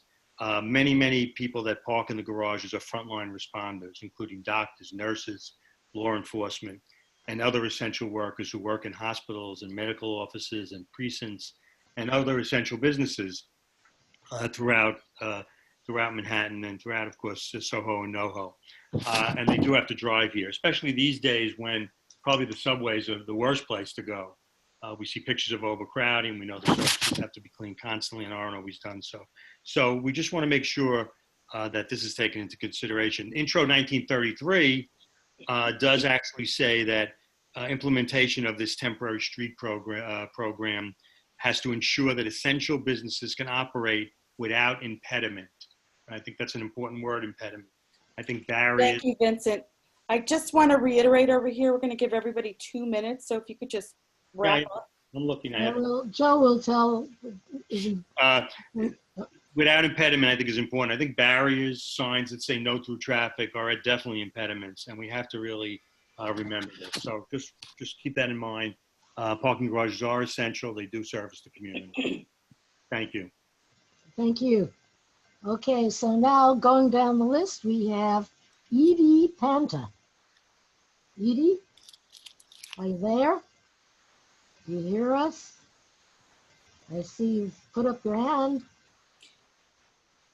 My You should be able to see. Do you see her at all? Yeah, I don't see her. Edie, can you talk? Oh, there, I see you, Edie. Maybe you haven't unmuted yourself? Is that possible?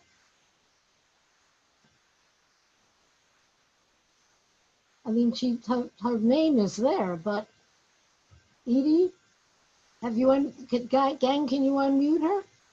She is unmuted, Shirley. Oh, okay, that's what I figured. Okay. Can we move to Kelly Atkinson? Hello, everybody. How are you tonight? Can you hear me? Hey, Kelly. Yes. Good. Just real briefly, I didn't have a chance to write a note. I'm a Soho resident. I live on Mercer between Houston and Prince. And like I think the person just said before me, it's deserted down here. I see this completely unnecessary to close down the streets right now during this portion of what's going on in our city and our community. And as far as the BID people, that's a completely separate issue. I think that should be dealt with separately from what's going on right now while we're in this lockdown. Once we find out from the government and the municipalities what businesses are going to be able to do, I think then we should take that up as a completely separate item. But right now, the streets are absolutely, they're empty. The young lady who lives on Green Street, for instance, in Spring, you're my neighbor, and it's empty. I don't know what you're talking about. It's empty down here. So that's my 2 cents worth. We should deal with this right now, and the BID stuff should be a separate discussion down the line. Thank you. Okay, thanks. Next is Stephanie Wiseman. Hi, everyone. I see you, Stephanie. Okay? Hi, Stephanie. Hi, thank you for the time. I appreciate it. I sit on the board at 210 Charlton, which is on Prince and 6, and I've lived and worked in the area for over a decade. There's just a few things I have to be honest I find concerning, and some of it is just the separation of facts and statements that have been coming across. For example, that people are concerned about being hit, by cyclists in the sidewalk as they go out now. That seems like an issue around, policing the cyclists versus opening this up. And, I just really feel, and I'm incredibly pro-business, but like we need to understand what those parameters are going to be around the city allowing for certain businesses to reopen. We actually have a restaurant within our building itself. And we don't even have parameters for, what is going to happen when it comes to social distancing and, how things are slowly going to matriculate. So I feel like before making any decisions here, we really need to understand what is going to happen with that regard and then back out a plan. I just also believe that, I echo everything else that everyone has said. I have a dog who I walk twice a day. The streets are completely empty. I have never seen it like this before. And I also think that, we need to do this in coordination with the other neighborhoods around us. If we build it, they will come. So if, we happen to open a street or so and, the residents or the neighborhoods around us don't, those people are going to come in, closer to us. So I just really encourage the board to make this a holistic decision to work from the goal backwards. Or else I just see this as, we're rushing into something and really just, going against all the guidance that there is around social distancing. We're going to encourage it more. So that's all I really wanted to say. Thank you for the time and the platform. Okay, thank you, Stephanie Wiseman. So Laura Tenenbaum. So Laura, are you unmuted? I am. Can you hear me? Yep. Yes. I see that in some ways I feel as if this conversation has two parts. One is what about now? And the other one is what about the future? The problem is we haven't really quite defined what the future is going to be or where we're looking at it. Some people talk about, let's talk about the problem now. And I think that's what I want to address first, is that what we're talking about is that we need to have open spaces where people can have physical activity with keeping physical distance from each other that's necessary for their safety and security. I'm only going, and shared streets are a really great way of doing that, sort of, actually, but not entirely. I mean, I just spent several months in a city where there are wonderful shared streets, and it works really well if you have people who know how to behave there. But we're going to be entering into an area where signs just aren't going to do it. We're going to have problems with that. So I think when we do it, it has to be phased in very carefully with more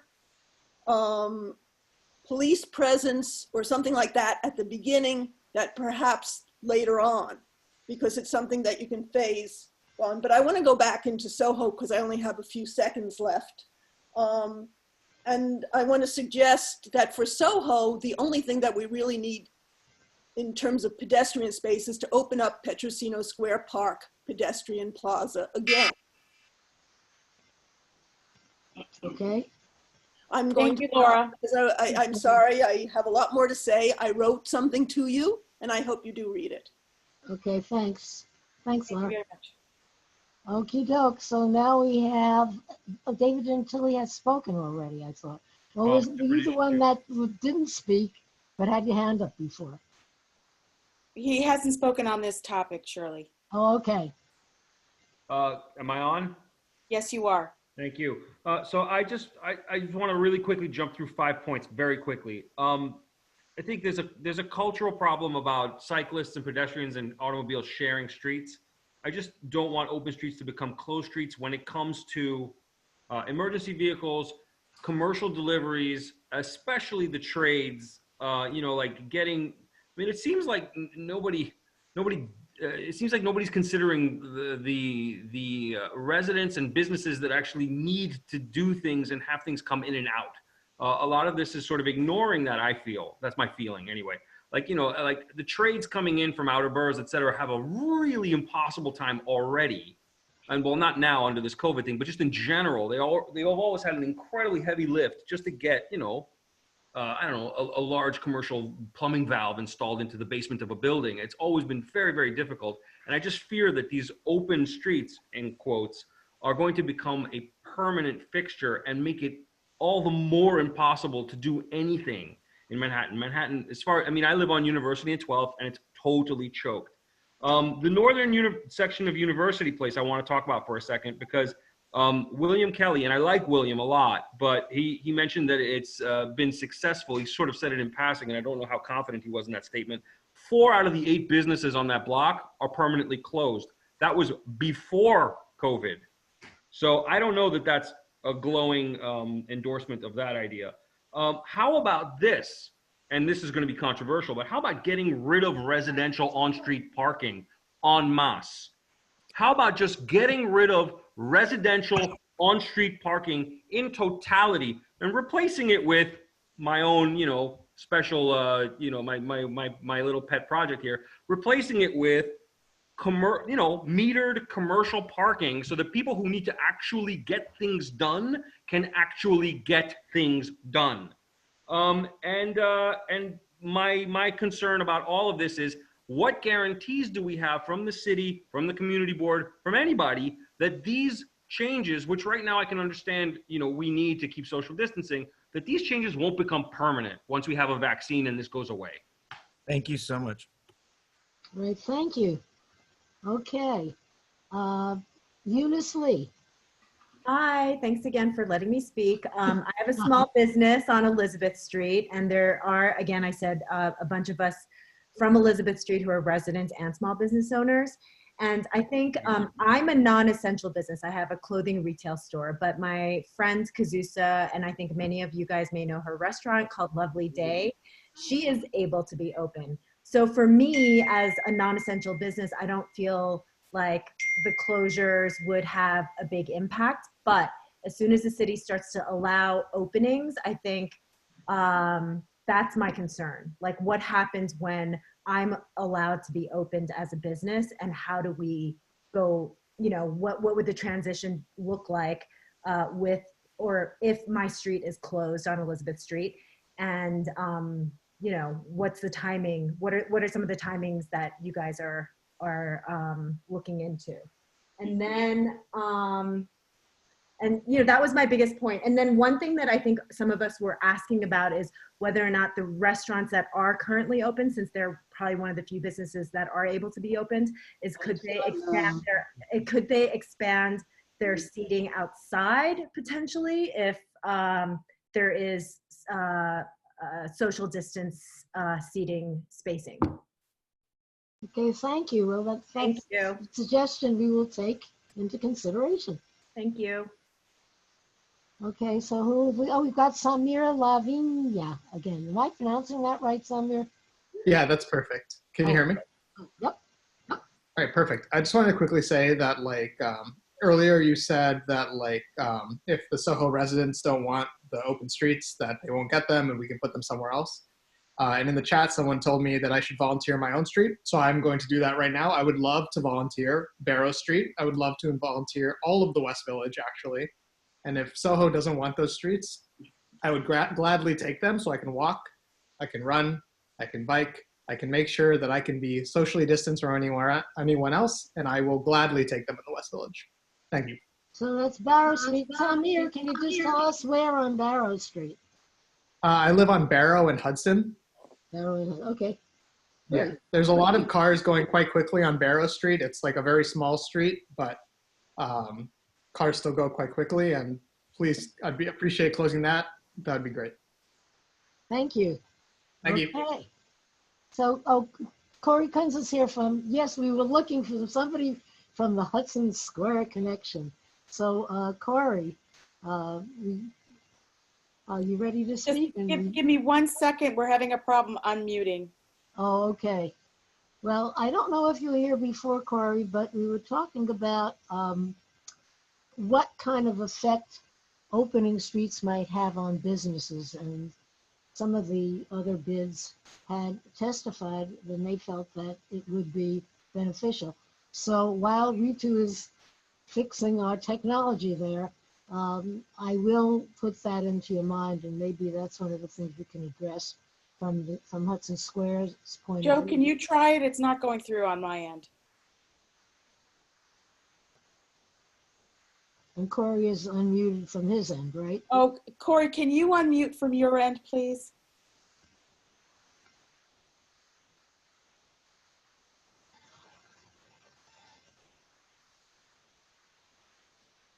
Any luck? No, he's unmuted on our end. Corey, can you unmute? Do you hear us? Oh, that's too bad. I would just move on and then I'll Yes, unraise his right, hand. and then maybe we can try again. Okay, so we have Jane Locke. Jane, you hadn't addressed this issue yet, right?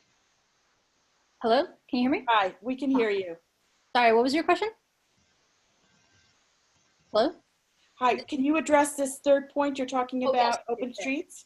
Yes. I live on Elizabeth Street, and like I said, I started saying in one of my earlier comments, it's a fairly narrow street, but there is, I think, 3 supermarkets within the 1 block kind of walking distance over there. So there's always a lot of big kind of delivery trucks there. I also own a small business in the area, not on that street. And I know just generally speaking, pre-COVID, it's, very frequently got lots of traffic. And one of my concerns is if you close these streets, and again, the timing of this is still all up in the air, but if you close these streets, where does all that traffic go? That's number 1. Number 2, I'm a little bit confused. I feel like there's a little bit of mixed messages there, because on the one hand, you're saying that, opening up the streets will give people more space to go so they can be spaced out. On the other hand, you're saying it's also going to bring more people in there for the businesses. So is it going to bring more people, or is it going to space people out? And then the third thing I would kind of say is, to the extent that, from what I know about, because this seems to be saying, everybody's saying this is driven by social distancing and the desire to make sure people are 6 feet apart. But I don't know if that's a realistic thing, even if you open up all the streets, given the density of our city, especially this area of Manhattan. And I had mentioned in the comments, and, I'm happy to, to talk to someone about this, but, a lot of cities in Asia that are also highly dense, when you see pictures of how they're managing COVID, and they've been managing it very well, especially outside, people are not always exactly 6 feet apart, but they are wearing a lot of masks, and they're wearing it correctly, not with like their noses sticking out and stuff. And so if you want, in terms of a public safety thing, you should be more concerned about people being socially distant in enclosed spaces and people wearing masks generally. Can I just interject, Shirley? Number 1, a lot of times we look at issues that the community board raises to discuss as the one panacea that's supposed to cure all. I don't think that this issue is meant to do that. It's not a one thing that if we open up the sidewalks or we open up the streets, that somehow or the other, it's going to allow for all social distancing. I think the point here is that we're heading into the summer months, that we will continue to have social distancing for at least until the end of the year. And that how do we accommodate the slow opening up of various businesses, as well as a return of more and more residents or more and more workers into our streets. And so the point here is to let off a little bit of that pressure by allowing greater space to replace some of the space that's currently reserved for cars and give them over to residents, to pedestrians, whether they happen to be residents or workers coming into the area. That's all it's meant to be. So it is meant to be one of the measures to help alleviate some of the stresses that we are going through. But it's not meant as a replacement or an end-all and be-all for any particular measure against COVID or social distancing. I think the recognition here is that we will have more people on the streets. We will have more businesses open. And how can we somehow rejigger the ratio that is allotted to cars versus allotted to pedestrians? So that's my 2 cents. And yes, Jane, I agree with you that masks and the concentration on using masks is definitely part of the answer. Okay. Thanks, Jane. So Susan Needles, are you around? and ready to speak? There you are. I see you. I see your photo anyhow. Um, are you unmuted? Huh. Are we having that same technological problem, Joe? Yes, we are. Oh dear. Susan, I hope you can hear us and hear us say we're sorry. We're having a little technical problem here, integrating some people. So, well, shall we move on and then try to... By the way, Shirley, I don't know if you want to hear from him. Jeffrey LeFrancois is here. Yes, right, from the meatpacking. Meatpacking bid. Yeah, as I had said before, we had wanted to hear from all the bids first, particularly from the point of view of business and what's good for their neighborhood.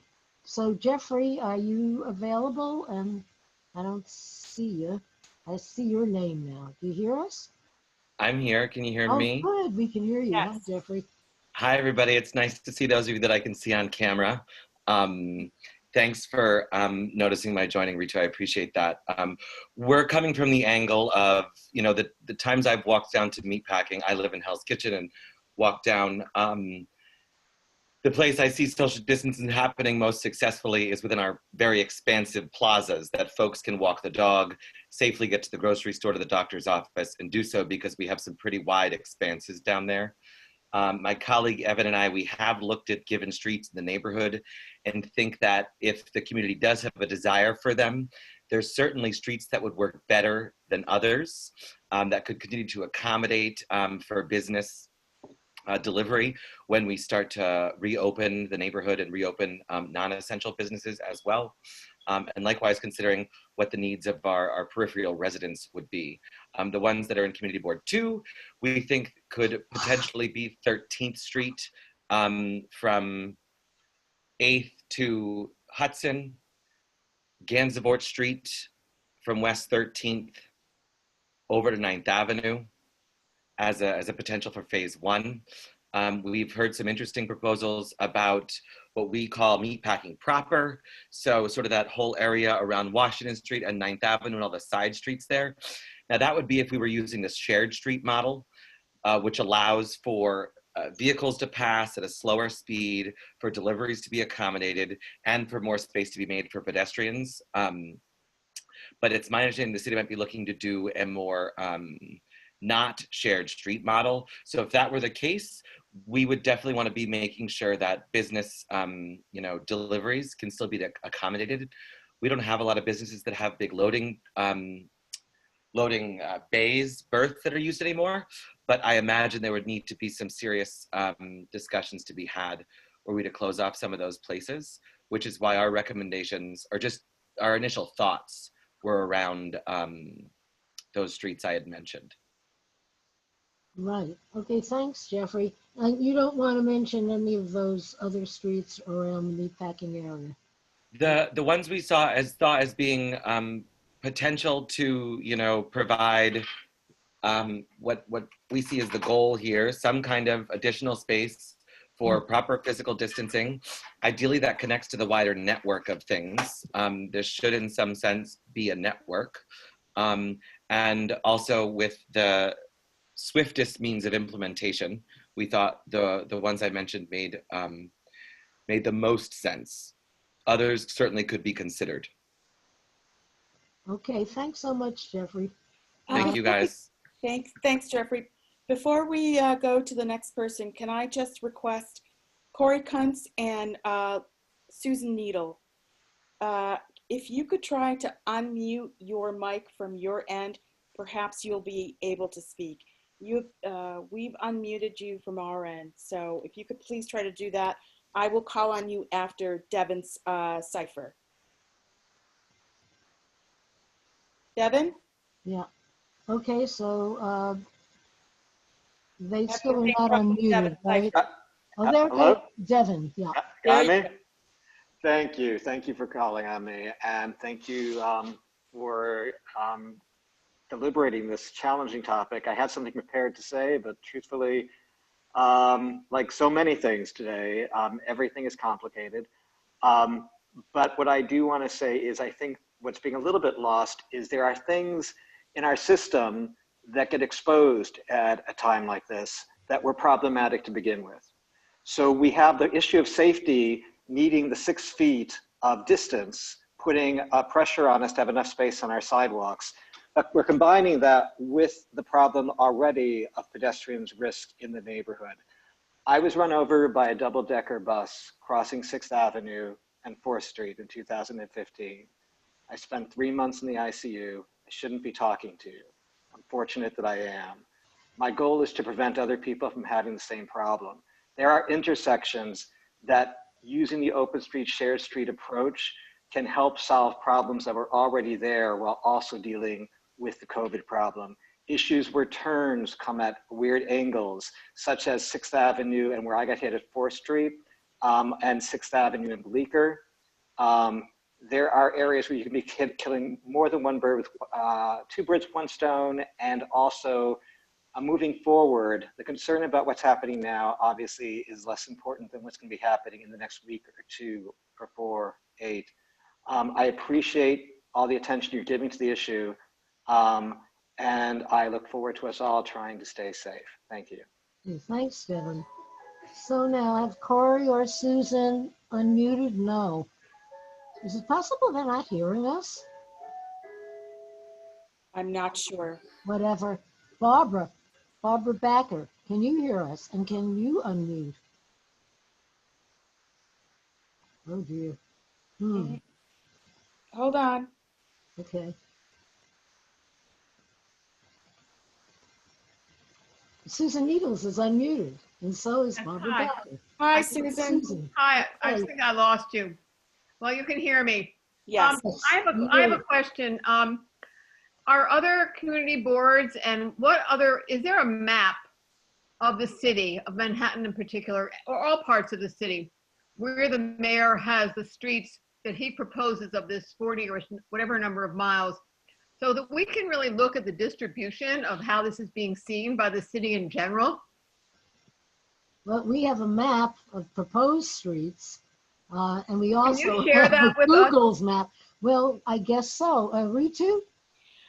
Shirley, I think there's a little confusion here. No. What Susan is asking for is a map of all of Manhattan, where the streets, where the de Blasio administration has suggested closures or shared Exactly. or Thank you. open streets. Oh, yeah, and that was She's not just a asking for very anything that small we come up with. segment. I'm sorry, what? That was a very small segment, and it only lasted 11 days. So Susan, the answer to your question is no. Right now, they are looking for input from the various community boards and the communities. And we just, based on input that various constituents sent in prior to this meeting, we put together a list of proposed streets. Those streets are not the ones that we are supporting per se, or that will go forward by any means. There are only 75 miles of streets that will be included. The 75 miles are for the entire area, including the entire area, meaning all of New York City. All of New York City, from the Bronx to Staten Island to. So the amount that would be available for open streets in our area is very, very small. It's very, very small. And so all we're looking for from today's meeting is really suggestions and guidance on criteria of things that we should consider or that we should eliminate based on that criteria. Just a very small correction. The mayor actually said he would do up to 100 today. The 75 was the city council. But he's only starting with 40. And he said he'd like to do, his priority is park adjacent space and to get to some of the less affluent areas first, or places that have been hit harder by COVID. Then so his priority, those are his 2 priorities. I must say, I find the idea of Broadway from 14th Street to Canal absolutely unacceptable for so many reasons, mainly because Broadway is the most northern, north-south street there is in all of Manhattan in terms of all the emergency vehicles, everything else, and communication. I don't understand why a street like Lafayette, which is also broad and big and wide and does not have the same kind of commercial aspects to it, could not be a large street that runs north-south, would not be considered. So I think actually, it might be considered, and it had been submitted as one of the preferences by the community. Lafayette. So again, Susan, these were just suggestions. Right. And as we stated at the opening that Shirley did, the question is really, should we be looking at some of those broader streets, or should we be really looking at narrower? Well, I can tell you that I think that broader streets allow for police cars, trucks, emergency vehicles. I mean, you know, I will just say this, and it's not that personal, but it is. We had a fire in our building February 10th, 2010. And if that fire had not been at 2 in the morning, I can assure you that myself, my husband, my neighbors, I don't know where we would be today or if we'd be alive. And it was because that the fire trucks were able, because it was 2 a.m., to get to us so quickly. Now, where are you? What's your street? What? What street do you live on? Green Street between Spring and Broome. Thank you, Susan. Okay, thank everybody. Good night. Good night. Okay, Barbara Backer. Yes, can you hear me? Yes. Yes, Great. you can. Okay, thank you very, very much. Thanks for bringing us all together in the village here. We have lots of ideas always. I'd just like to say, I hope you can consider the idea of construction in the area of where you're suggesting streets. I live on Bleecker Street on the corner of Mercer and Bleecker, and a neighbor earlier called how Mercer Street has been secluded into a one narrow street because of the construction, and Bleecker Street between Mercer and LaGuardia is almost totally taken up by this mammoth NYU building, which stretches from Bleecker to Houston. There's literally no room for anything. There is a bike lane, there are cars parked on either side, and then there are construction vehicles all over the street. I walked down the street today and it was full of water and mud. To allow that street between Mercer and LaGuardia to be open is really looking for accidents. There's no way anybody can fit in there. The other two things I'd like to comment on is something that Dave Gruber mentioned. You have mentioned that it's kind of self-reporting when cyclists don't obey rules and what have you. I am terrified of talking to a cyclist, and I am terrified of talking to skateboarders because they do not obey the rules. They do not stop for lights. You say something to them and they either give you the finger or keep riding. And with the skateboarders are totally in charge of these streets. They're in charge of Washington Square Park. They go all over the place on benches, up and down statues. There's signs all over Washington Square Park, no skateboarding allowed. They use those signs to jump over. So I think we have to look closely at how signages work. Thank you. Thanks, Barbara. Thanks, Barbara. Okay, so now we have Chuck Edwards. Hi, Spoken to I'm Chuck Edwards. I'm in the West Village, and I would be happy to have our streets be opened up. I really do feel that, looking at the words of Jane Jacobs, if we don't have that many businesses that are still open, for instance, along Bleecker Street. If we end up, if the foot traffic ends, it's over for those that are remaining. We'd love to have more foot traffic because we know not only that keeps bricks and mortar stores open, but it also provides us with more safety at night when things are empty. If Soho wants to have empty streets, fine. I feel badly for them, but so be it.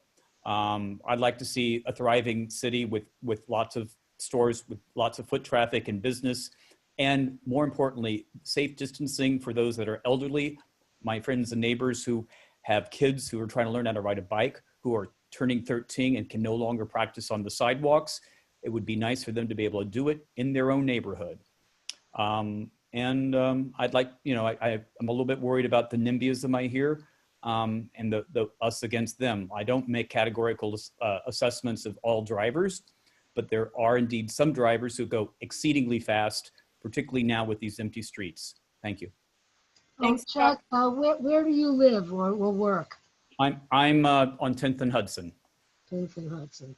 So you're kind of interested in having some of that open streeting come to your vicinity then, right? We have tons of people along the West Side Highway. In fact, the last few nights when I've been out there, there have been hundreds of people very close together. Everybody wants to be there because there's open space. Right. It's nice if we would have more open spaces available for people closer. There are elderly couples that I know that would like to get out and walk, but they feel that that's so far for them to go. It would be nice for them to feel like they wouldn't have to walk to a crowded, to a street that has traffic to avoid kids that are talking on the sidewalk. Okay, thank you. Thanks, Chuck. I have a message for Pete Davies. Can you please update your version of Zoom so that we can let you speak? Thanks very much. Hi there, Pete.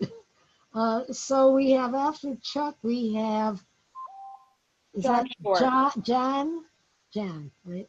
Sure. Jan? Did you say John Shore? That's me. Yes, John, sorry, I called you Jan. Thank you. Apologies. Thank you for having this conversation and on Zoom very much. And I just wanted to bring up that I did send a letter in, but I wanted to say a few different things. One is, who's going to set the protocol for these outdoor areas? So I think that's very important. I don't think 6 feet apart is necessarily enough. And then you have masks and the possibility of gloves, but certainly masks. And there's a lot unknown. So my question is also, who would be policing the area? Who will be making sure people are wearing their masks, staying the right distance apart? And I think there could also be a glut of people. We could have too many people, so you could have a crowd control issue. And my suggestion is going very slow. I don't know that we need to be the leaders in this. Of course, we have to get it sounds like you have to get a proposal in. But a few other points. The word congregating, so this idea of congregating, essentially congregating means gathering into a crowd or mass. So that word really probably shouldn't be used at all. If anything, it should be like a physical distancing area. And then, you know, you got the cleanliness issue, as we all know. Who would be picking up this garbage? Could it have the virus on it? There's so much unknown that I really suggest going slowly and deliberately and being very much in contact with businesses and residents so that we can become if we do it, that we become actually the best practices at doing this. There's so much unknown. So with that said, I have 20 seconds left. You know, there's issues, possibly crime. Hopefully that wouldn't be one, but it could. And finally, just the peacefulness. And I'll stop there. I'm just glad we're talking about it in advance. And I just want us to be very careful and very aware that maybe it's too soon to be opening just like this. So that's where I'll stop. Thank you, John. Thanks. Thank you very much. Okay, so we are up to Sean Sweeney. Hi. Sean, do you hear us? Yes, can you hear me?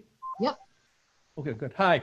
Yeah, thank you for convening this, and thank you, Shirley, for recognizing a democratic vote, as it were, where 150 people voted they don't really want it in their neighborhood. But I'm going to send out an email, as I did yesterday, for people to sign, to send you the letters. I want to report back to them the results of this meeting. So could I categorically say in this, as it were, a press release, that Prince Street is off the table, that West Broadway and Mercer and McDougal south of Houston and Elizabeth Street south of Houston is off the table? Sean, I think you have to wait until we have our business session. Okay. All right. Let me know. I want to give you guys all the congratulations I'm expecting from you. No That's problem. all. Okay. Thank you. John, mention those streets again. It was Well, Prince. the ones, oh yeah, okay. Broadway, Mercer. Was there anything else? As you read, just Oh, in case. Prince. Yeah, Prince, McDougal south of Houston, Elizabeth Street south of Houston. And I know the head of the NoHo Neighborhood Association, the block north of Houston on Elizabeth, she's came out against this. So I would just say all of Elizabeth. And I think that's it offhand, right? West Broadway, Prince, McDougal south of Houston, and Elizabeth Street. Okay. By the way, if you don't think this is going to draw crowds, they were going to close Prince Street in 2008. You remember that meeting, Shirley. Oh, And do I remember it? do you remember it? Yes, we were very vocal, and DOT said it was a done deal, and they withdraw the plan, and they went to Times Square. So if you don't think people are going to congregate when you have a destination or a closed street, you're wrong. And if you doubt me, ask the Elmos and the Spider-Man up there. Well, certainly the intention is to do this more on a very local basis, and Yeah. a very different philosophy, Sean. It's been discussed already tonight, so I won't go into detail and hold the meeting up. But Oh, thank you very much. I want to thank you. it's also Thank you. intended to be temporary. Thanks, Sean. You bet. Bye-bye. Thank you, Sean. Okay, so who have we got left now? We've got Joseph Stella. Is that? Yeah, hi. Joe? I just want to, I get what we're trying to do here. I understand that there's a lot of challenges associated with it, but two things that I keep hearing from people that are very bothersome. One is looking at data today and saying there's nobody on the sidewalks, there's nobody on the streets. Why do we need to do this? If we're going to stay in our apartments for the next year, then no, we don't need to do this. But I think obviously you guys are trying to plan ahead and look at this and say the weather's going to get better and America is going to get a little bit better and New York's going to be a part of that and people are going to start to emerge, and what's going to happen then? So, to those people that are saying, why are we doing it? That's why. Secondly, I think a lot of people are getting hung up and saying, I'm not going to get Amazon deliveries, I'm not going to get food deliveries, and I'm not going to have ambulances come by. I haven't heard a single person on this council say, we're going to close the streets to all traffic. People are saying that we're going to have mixed use. And frankly, especially in certain areas of Soho, if there were less cars, an ambulance would probably get through a heck of a lot faster as people moved out of the way instead of cars being stuck. So, again, factually, you're talking about deliveries still getting through. You're talking about all emergency still getting through. Nobody is saying that we're going to shut this down. I don't have what the solution is. I don't envy your guys' job, but facts are important. Thank you. Thank you very much. I think we have dealt with all the raised hands. I sure would have loved to go back to Corey Kunz. Oh, Pete, wait a minute. You're there now with your hand raised. Pete, do you hear us and do you have access? He said he was going to post his question in the chat because he can't access Oh, okay. the microphone. Right. Okay, so I think we've really talked to everybody. Shirley, I'm going to try to go back into chat from the very beginning, although we have a lot of comments. Yeah, that's what I was going to say next is what's doing with the chats. And I wonder how you can handle this in a kind of efficient manner. I'll see if I can read through this as fast as I possibly can. Okay, and I see that Ed Ma, who is one of our committee members, had his hand raised. How did we miss you, Ed? Ed, are you there? Yes, yes. Okay, go. Yes, thank you, thank you. What's your question, Ed? So it's all right. Go ahead. You go ahead. You're better, Cherry. Go ahead. You speak up. You speak. Yeah, because we too right now is just reviewing the chat, so it's a good opportunity to hear what you have to say. Ed, it's all right. It's all right. I thought yes. I thought I read this morning. I listened to the mayor. Mention of the mayor said going to open the road 40 miles. I think 100 miles. I think that's very good. I think that's very supportive for, it's consistent with what CB2 wanted to open the road. Yes, that's it. Thank you. oh, and Ed, it's supposed to be 40 miles from what I understood, just around parks. Was that it? Does anybody know that? I wasn't quite clear. He didn't get specific. He just said, you know, when he was laying out a framework, he said generally that he might focus on areas of his first rollout might be specifically around parks and some other more challenged neighborhoods. But that was you know, just a little guidance, but nothing specific. Yeah. So Ritu, have you figured out? So Bailey Strauss says, can we get more information on the potential street closures? I live on Prince Street and I'm extremely concerned about the prospect of closing my street to vehicular traffic. We need to have availability for emergency vehicles, and we do not want people flocking to the streets. Soho has been very quiet during the crisis and people have been very respectful. More people want to know about the network for the bike lanes. Well, I guess we can address that right now by saying it's really just a very general proposal and a recognition of the need for this kind of thing. So they would like to get a definition of what a full bike network, what the definition is. Well, it would be citywide, and I think the city would have to really do a study and determine what the best streets are. Okay. Hey, Ritu, I have Pete's question. He just texted it to me. He got kicked off his Zoom app, quit. For shared streets, those not to be under consideration is set down by the city. The exceptions are streets on through truck routes and bus routes and those on routes of emergency vehicles or major arterial streets. Broadway and CB2 fits that description. Is Broadway still being considered by the committee, and if so, why? Well, from my point of view, if there is that much opposition to Broadway, I really think that we would tend not to be going in that direction. Certainly not this time around, for sure. That would be the answer. And I think I had expressed this before.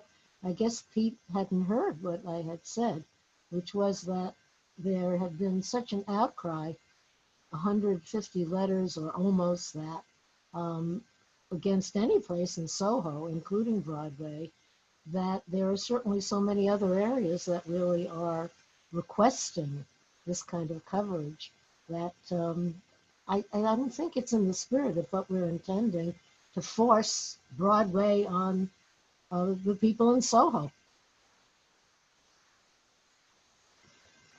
I'm still going through further questions. Yeah, we have, maybe I should have started in the middle over here. I'm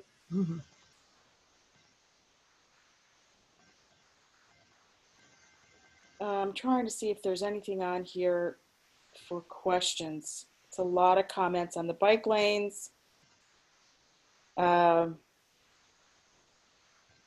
Somebody, Abby Brody, with a child who lives on Mercer Street. She's a parent of a child battling cancer. Very concerned about closing off Mercer. People have to understand that. Right, and again, Mercer has been mentioned several times with people in opposition. I think it's not clear that we're not, you know, what we're advocating for is shared, so these streets would not be closed. Yeah, just for clarification, the northern part of Mercer Street is a construction route to 181. Exactly what I think that's the address for the NYU dorms. And so that's their loop that they take when they're making the heavy deliveries, turning on to West 3rd, south on Mercer, going down to the construction site. So just to Andy's point on that. Okay, anything else there? Yeah, I'm going through a lot of comments, no questions so far. Are they more or less the same kind of comments? Are they something that might be helpful? They're all the same, yeah, very similar. And what are they? It was about questions about the bike lanes and the bike networks. And now we're getting into the questions about the open streets. And how is a list of streets developed? Is there a complete list of streets being proposed? Where is this list? I'm not going to read off all of these because they're not necessarily relevant. Right, and I was just going to say that how many of them are. So I'm trying to get through it. Believe me, Shirley, there are a lot. I'm trying to get through it as fast as possible. It says here 98. That's a lot to go through.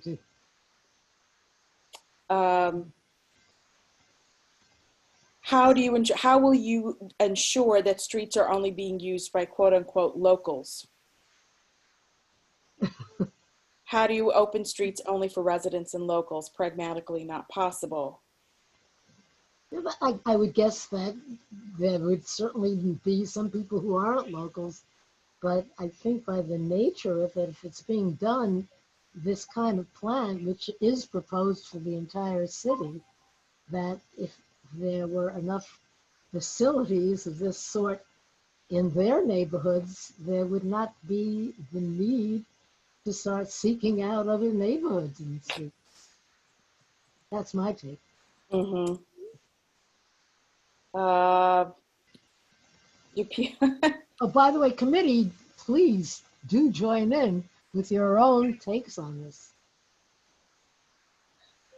So should we move into, do we have any more questions from folks? Well, let's just... Joe, if you're going from back to front, I'm going from front to back. Okay. You should note that Community Board 4 was supportive of a resolution for open streets. I understood from Eric Botcher that certain block associations in Chelsea were opposed. He wanted me to convey that. Okay. There was a question, Ritu, at the very end there from Lincoln, which is just a point of clarification that, you know, community boards are only... Oh, sorry, they're supportive. Chelsea block associations are supportive. I got that wrong. I'm sorry. Right, that's what I thought that Christine had told me. Yeah, sorry. CB4. So the Chelsea Block Association supported. Pete Davies' suggestion is open up streets in proximity to congested park areas first. That seems like a really great suggestion. Okay, open up, so I'm writing that down. Pete Davies, thank you. Where is he gone? Let's open up streets in proximity to congested park locations. To congested park locations. Good. Okay. Right. Any other relevant kinds of comments, or so again, as opposed to this is comments?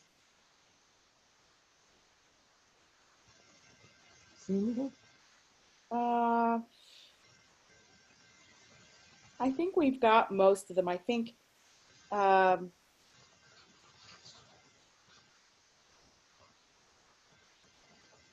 okay, so my question, I think then that we have completed what we needed to complete in terms of the public session.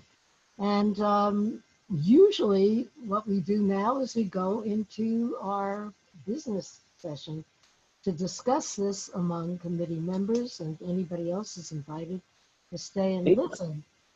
It's Daniel. Can you hear me, Ritu?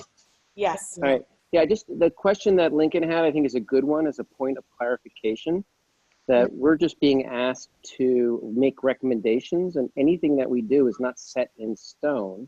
Right. So we are not the end all. Even if we make recommendations to close everything, the city's going to do what it wants to do. And that's why it's important for us to come up with a broad idea of what's going to work and what's not going to work. Well, I think as opposed to looking at it like from the perspective of a lot of the attendees, can I just say that the level of dissatisfaction with the idea from folks who live in Soho, I mean, it would lead me to be supportive of not including those streets. That's right. And the West Village was very supportive. You didn't hear anyone in the far West Village say this is a bad idea or anything west of 6th Avenue. No one spoke out against it. So I agree with you, but that's like broad strokes to me. Yeah, and of course there were, I don't know, were you able to integrate the actual list of submissions so we could put it up or not? Anybody? No? Oh, hold on a second, Shirley. Yeah, I had called it street closing suggestions, preferences received in no special order. And some, I think if it's... Was that in an email? Oh, yeah, it's eliminated, but there are others as well. And wondered if you could put that up. Do you see anything? So the question is, do you want me to put up the most recent list or the earlier attachment from today? Yes. Okay, just bear with me. I've got that open. Oh, okay. So there were some duplications. For instance, the very first, I can start talking about it anyhow. The very first one on our list is University Place. There you go. There you have it. So the first one on the list, by the way, these are all separated by a space. Otherwise, if it's a group, it's by the same person. So University Place between Waverly and 13th, they said it's minimally disruptive to traffic and there's lots of foot traffic on the street. Now, there had been another recommendation for a much longer span of University Place, but I think that was objected to. And, William Kelly spoke and he's supportive and he would be, it has a bid on it. So they would be the ones if there's any supplemental cleanup. It seems like if we want to give some direction, that would be fairly simple. Yeah, and I think there may have been one, as we go down the list, we may see it. So the West Broadway LaGuardia University Place corridor from Canal to 14th, that would be out. Because that would be in the Soho area. That's on that very first page. And it's, it's the third grouping down.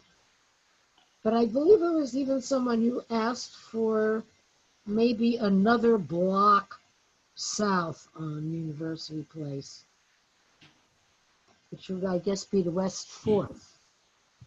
Yeah, you may as well take it to West 4th. There's no reason to stop. Right. 2 blocks short. How does everybody feel about that? Yeah, okay. Yeah, just say, put your hand What are you saying that goes to West 4th? I missed that. Just in University between West 4th and 13th Street instead of Waverly and 13th. Somebody had suggested West 4th.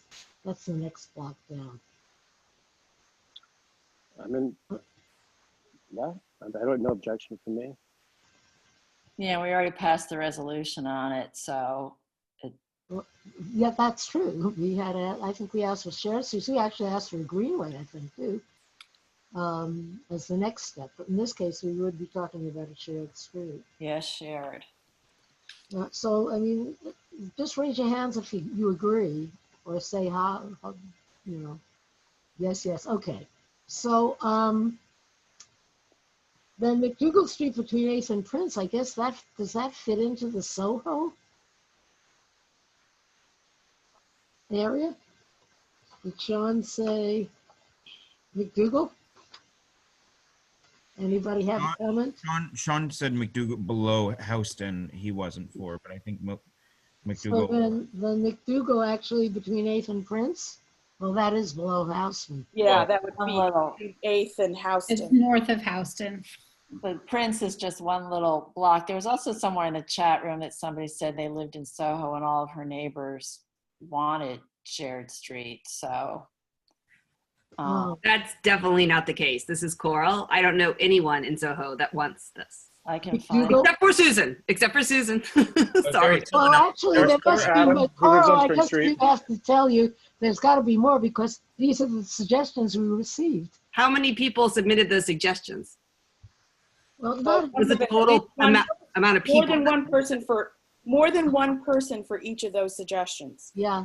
Okay, so maybe 5 people, or what is it, 3 on there? But I think you heard feedback pretty clearly. Except that how many people are against McDougal? You know, they're against places in Soho. So should we just say McDougal between 8th and Houston? Houston? All right, and then we're going to have a gate. Nobody from Soho can cross Houston and walk up McDougal Street to watch. Right. Oh, yeah. I think I mean it. Right. Nobody No from Soho people. Don't worry, Janet. I won't be able to leave my apartment since there's going to be such a crowd on Spring Street in 2 weeks anyway. We'll make an exception for you, Adam. Let's also say, look, what we're going to present these are as preliminary thoughts, which will be discussed further, I guess, because there will be more additions. These are ideas, these are suggestions. I think everybody has got to take a little bit of a chill pill here and realize that we're not going to get all of these. Of course. No, and the DOT officer would have to come back to us. So it's just giving some guidance. Yeah, it's not. Maybe there should be an argument for the streets, like why they're being selected. Like McDougal between Houston and Prince is basically a bar, a couple restaurants, a school. We're not talking about between Houston and Prince. We're talking between 8th and Houston. I just mean, like, if we're going to recommend, why is that street being recommended? Well, is it arbitrary or is there a I will tell you why, Carl, because the person that submitted them said all of these would offer significant pedestrian benefits while giving cars easy alternative options. I'm just suggesting that the committee might want to actually have a rationale as to why they're selecting certain streets. Well, beyond a random person that they don't know really why they submitted it. Well, Coral, if you go back to the first page that we had up on the shared screen, you can understand the criteria of why we did consider some and why we excluded others. Well, Mercer certainly should never have been considered. It's completely like empty. All right. I have no idea why that was ever about Mercer right now. This is not constructive. Thank you, Carl. We're moving on now. I'd like to just make a suggestion. Okay. So I see that one of the things that the city is doing is first opening up streets near parks. McDougal turns into Washington Square West, and University Place South turns into Washington Square East. So both of those north-south streets abut one of the largest parks in Community Board 2. I would like to see some something, and even if it's not a specific street, a recommendation for something east-west for people getting from 6th Avenue area to Hudson River Park, because that is the biggest massive park in our city, and people who can go that far, which is pretty far. It's a mile plus from Soho, but it is a destination park for people in our community, and depending on where you live, it may be closer. So maybe some people won't be able to make it all the way there, but it might be nice to have an option. So I just want to make sure we're thinking something east-west, and I don't have a particular street that I'm fighting for or opposed to, but I do think we should consider that. Well, we had a couple streets that were mentioned. Hey, wait a minute, but let's, Janet was going to say something. Because if we haven't, I think it's a great point, Janine, about McDougal and University being adjacent to the park, and that relieves some pressure on the park, which is the priority. What about Waverly Place? I mean, can you take Waverly over, and is there somewhere that it can extend into? Christopher, unfortunately. I think there were reasons why. Christopher is a bus route. You can't use it. It's a bus route, exactly. Right, but Bedford is not a bus route, and that's why Bleecker is not a bus route either. That's why we recommended those 2 blocks.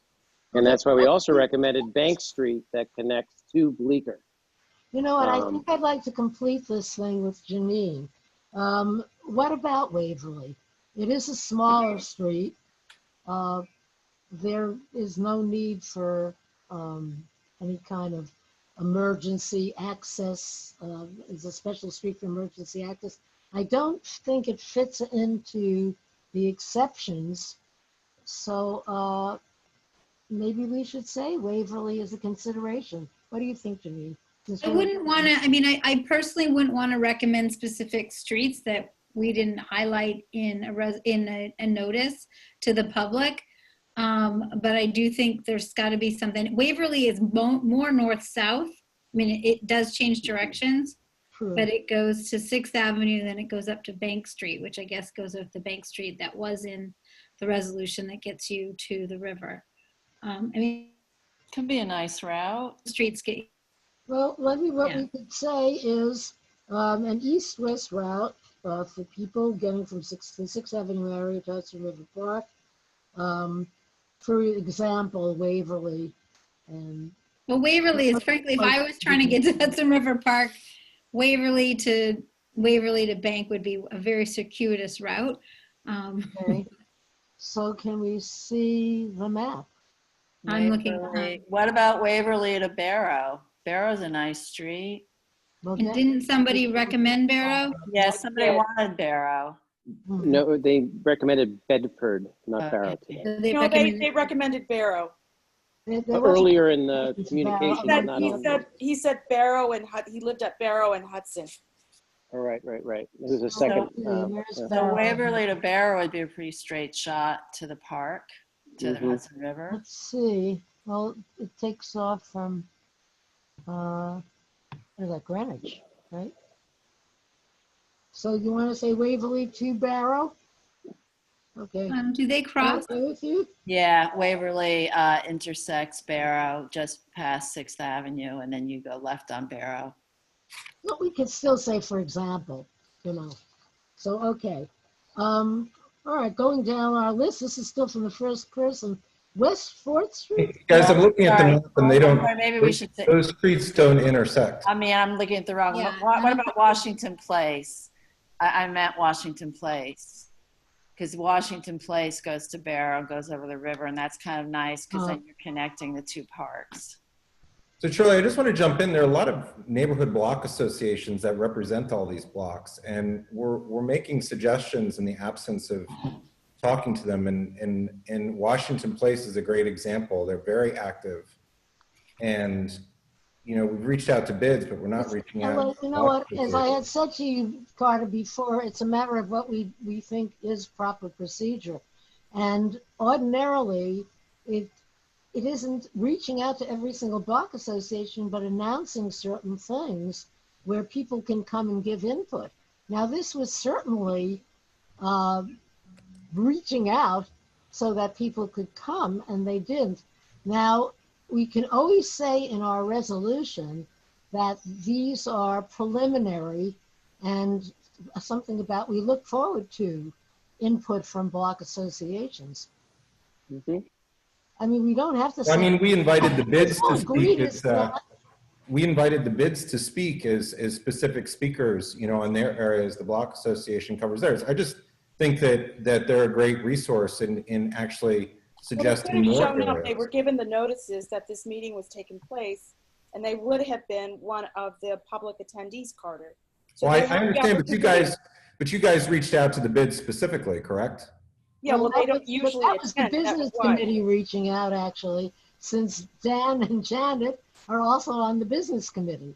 So that was part of the business committee kind of outreach, which just intersected with the traffic and transportation.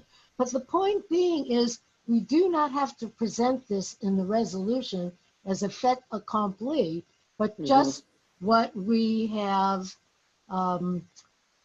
narrowed down from the submissions, still to be refined and awaiting further input or something of that nature. Does the committee agree on that? Personally, I think Washington Place and Barrow is a great idea.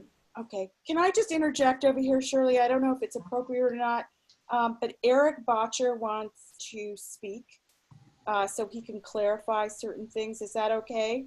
Is he here to speak? Let me find him. I didn't see his name at all. I know, neither did I.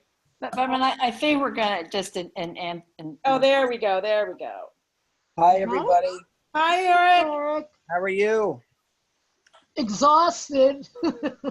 Yes. So I just wanted to say that we want to work with all of you and the local block associations to come up with a list of places that will be embraced by the residents. So we really want to hear from what Community Board 2 has to say and recommends, but we're also going to be separately reaching out to the local block associations and the tenant associations, et cetera, because at the end of the day, we want these to be in places where they're wanted and embraced. And not all streets want them. Some are very excited about it, others not so much. So this is going to be we want to have a real conversation with everyone before we make any recommendations. Sure. And how can we do this that would be most helpful to you? Would this be a good way, as I had outlined, Eric, that this would be a first step of what we have narrowed down from the suggestions that are feasible recommendations and that we expect to be following through on this further? If there are any streets that you have a high degree of confidence that there's support for it, maybe put it down conditionally, and then you could also note some areas where there was widespread opposition to it. I sort of defer to you. CB4 put forward a list of streets that they recommended. Right. Some of the streets that they put down, some of the folks who live on those streets aren't wild about it, others are. So, whatever you put down, if you make clear that it's that there's further outreach to be done. And then is it true that the timing will permit for us to do another CB2 meeting and look at the lists again? Yeah. Well, we were going to be doing a resolution that whatever we choose tonight or figure out will be presented as at the full board. Recommendations, right? But recommendations which still will be refined further based on further output or something like that. What do you think, Luke? Yeah, that sounds good to me. This is an ongoing process, and this is just a preliminary hearing of the community. And there'll be other opportunities for folks too. Right. And other opportunities to weigh in. Okay. I think it's a great idea for you guys to reach out to the block associations if that's what you have. That's what we're going to do. Other than that, we should. And then you can confer with us as to what the block associations can come and confer with us too once you reach out to them. Yep. Okay. Anything Thank else? you. Thank you, Eric. Thanks, Eric. Thanks. Okay. Well, So eventually what's going to happen is I'm going to have to do some kind of draft resolution, and then the full board will give further input once we confer on the draft resolution. So, okay, should we just go quickly through these other ones? So I don't know if you missed it. I think, and Dan, and that going Washington Place to, what was that, Dan? Is Washington? Barrow over to yeah, Washington Place, Yeah. which connects to McDougal and the park and connects Janine's idea of Hudson River Park all the way to Washington Square Park. And it's not a heavily trafficked area, and we also had residential support. I think it makes sense as a conditional recommendation. Yeah. Right, so not a heavily trafficked area. So it would be from the parks thing. Yeah. Right. Yeah, so I think I have it done with Washington to Barrow to the park, to the West Side That's correct. Park, right? Yep. Mm-hmm. West Side Park. And it's not heavily trafficked. Okay, yeah, we had that already. Heavily trafficked. Was there anything else you wanted to say about it, Jen, that I missed? No, I just think it makes a lot of sense. It's not heavily trafficked. There's a lot of stop signs. Traffic doesn't move very fast on it already. And it'll make a nice connection of the two green spaces. So traffic doesn't move quickly on it. No, it's a stop sign every block. You can't get through it quickly. It's either a stoplight or a stop sign. A nice connection between parks. Mhm. Okay, so that's a nice one. Thank you, Janine, too. Okay, so what are we up to now? So West 4th between Christopher Street and Broadway. I mean, it seems to me that West 4th is like a major thoroughfare, right? Yeah, and it's also, I think having Barrow in place kind of makes West 4th a Right, little it's redundant. kind of redundant. Okay, so no to West 4th. And of course, Prince is out based on what our input was tonight, right? Right. While we're sort of in West Village, which we're seeming to cover, do we want to, I'm sorry, Shirley, you're going through a list. Oh, okay, oh, that wasn't about the list? Okay, hold your thoughts. Okay. Spring Street, No. have we said no? We said no before. No. Yeah, we said no before to Spring, no before to Prince, no before to Mercer. Sorry, Adam. Right. Oh, yeah, no to Mercer, so that's that. This is getting easier. Okay, now, Lafayette Street, it says good alternative to Bowery and Broadway. And one of the folks that gave the input tonight, of the attendees, talked about Lafayette as an alternative to Broadway. And I don't really have strong feelings about it. I remember, Carter, you had some feelings about that because it's part of Summer Streets, and you were kind of iffy because Summer Streets really needed a lot of policing. I think that we need to chat with some of the community groups in the Soho Alliance. They came out pretty strongly against all of this before, we moved forward with Lafayette. Like I said, I think that we can have some conversations and we can build some consensus on quite a few streets in our community to close. But I think that starting at the grassroots is the other direction is the way to go. So that's just my opinion. But Lafayette, maybe because that is so big and large and long, maybe that is something that we consider at a later time, and that it's not part of our phase one, so to speak. Okay. It's also got a bus route on it, which even though it's closed for summer streets, there's require a touch more discussion to figure that out if it's realistic. Right. So it might not be suitable at all. Okay, and I think at least some part of Bleecker is out. Well, I think we cover Bleecker with Barrow Street and Washington Place. Yeah. So that's covered by Barrow. Okay. And Jana, correct me if I'm wrong, but were you headed towards discussing either Washington or Greenwich Street?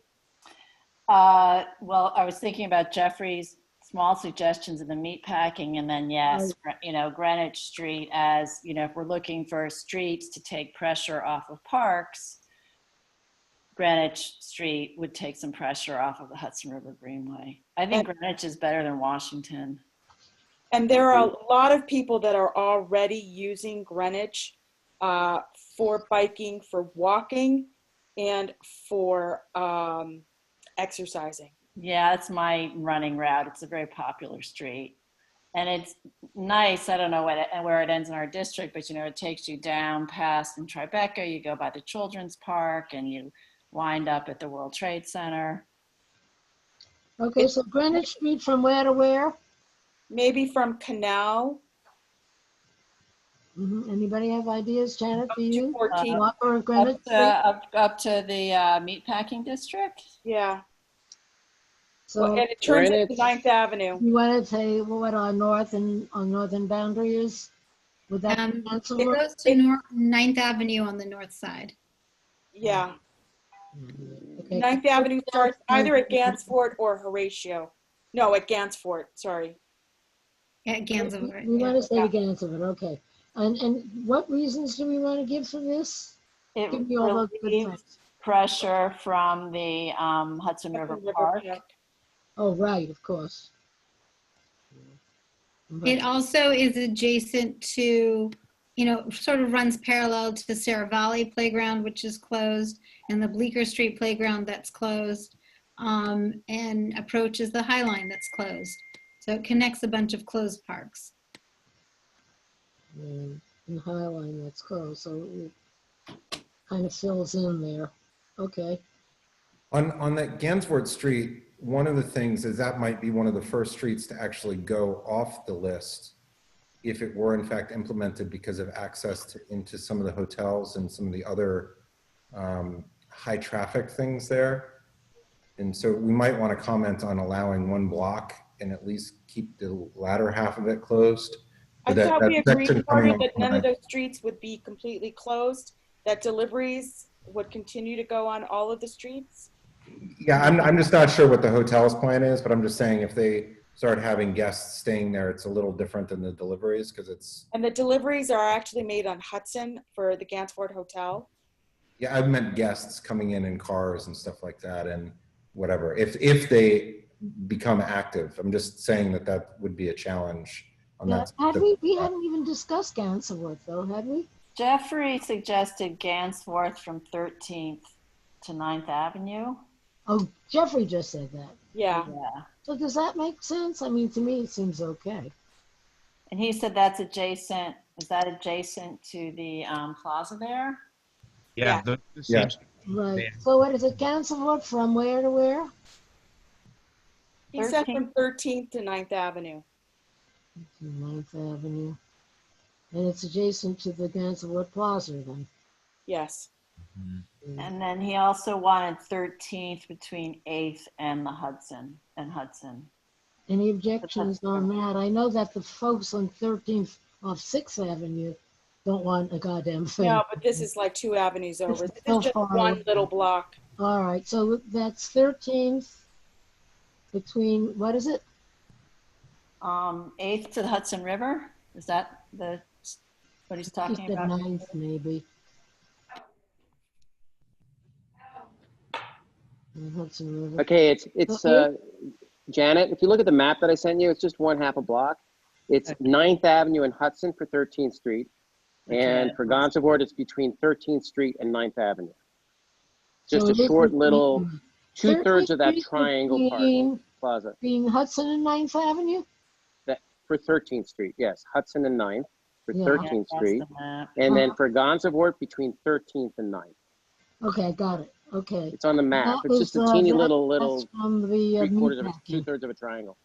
All right, my meatpacking bit. Okay. And you know, as I go through the list, a lot of them are eliminated. So I see McDougal south of Houston again. That was popular, but we've already decided that we would suggest McDougal above Houston. I think for Gansevoort Street, it's Hudson Street is actually not 9th Avenue. I think 9th Avenue becomes Hudson there just for. No, 9th Avenue becomes Greenwich. Is Greenwich, right? That's correct. Yeah. Okay. Prince Street's out. I'm just going down our list. You're all looking at the list? Yeah, Shirley, in addition to McDougal, is that when Sullivan and Thompson were going to be included? Oh, did I have it on the list? And I'm sorry if I didn't, and I didn't include it. So you had suggested 3 different streets, Joe. Just those ones adjacent to the park, yeah. McDougal, Sullivan, and Thompson.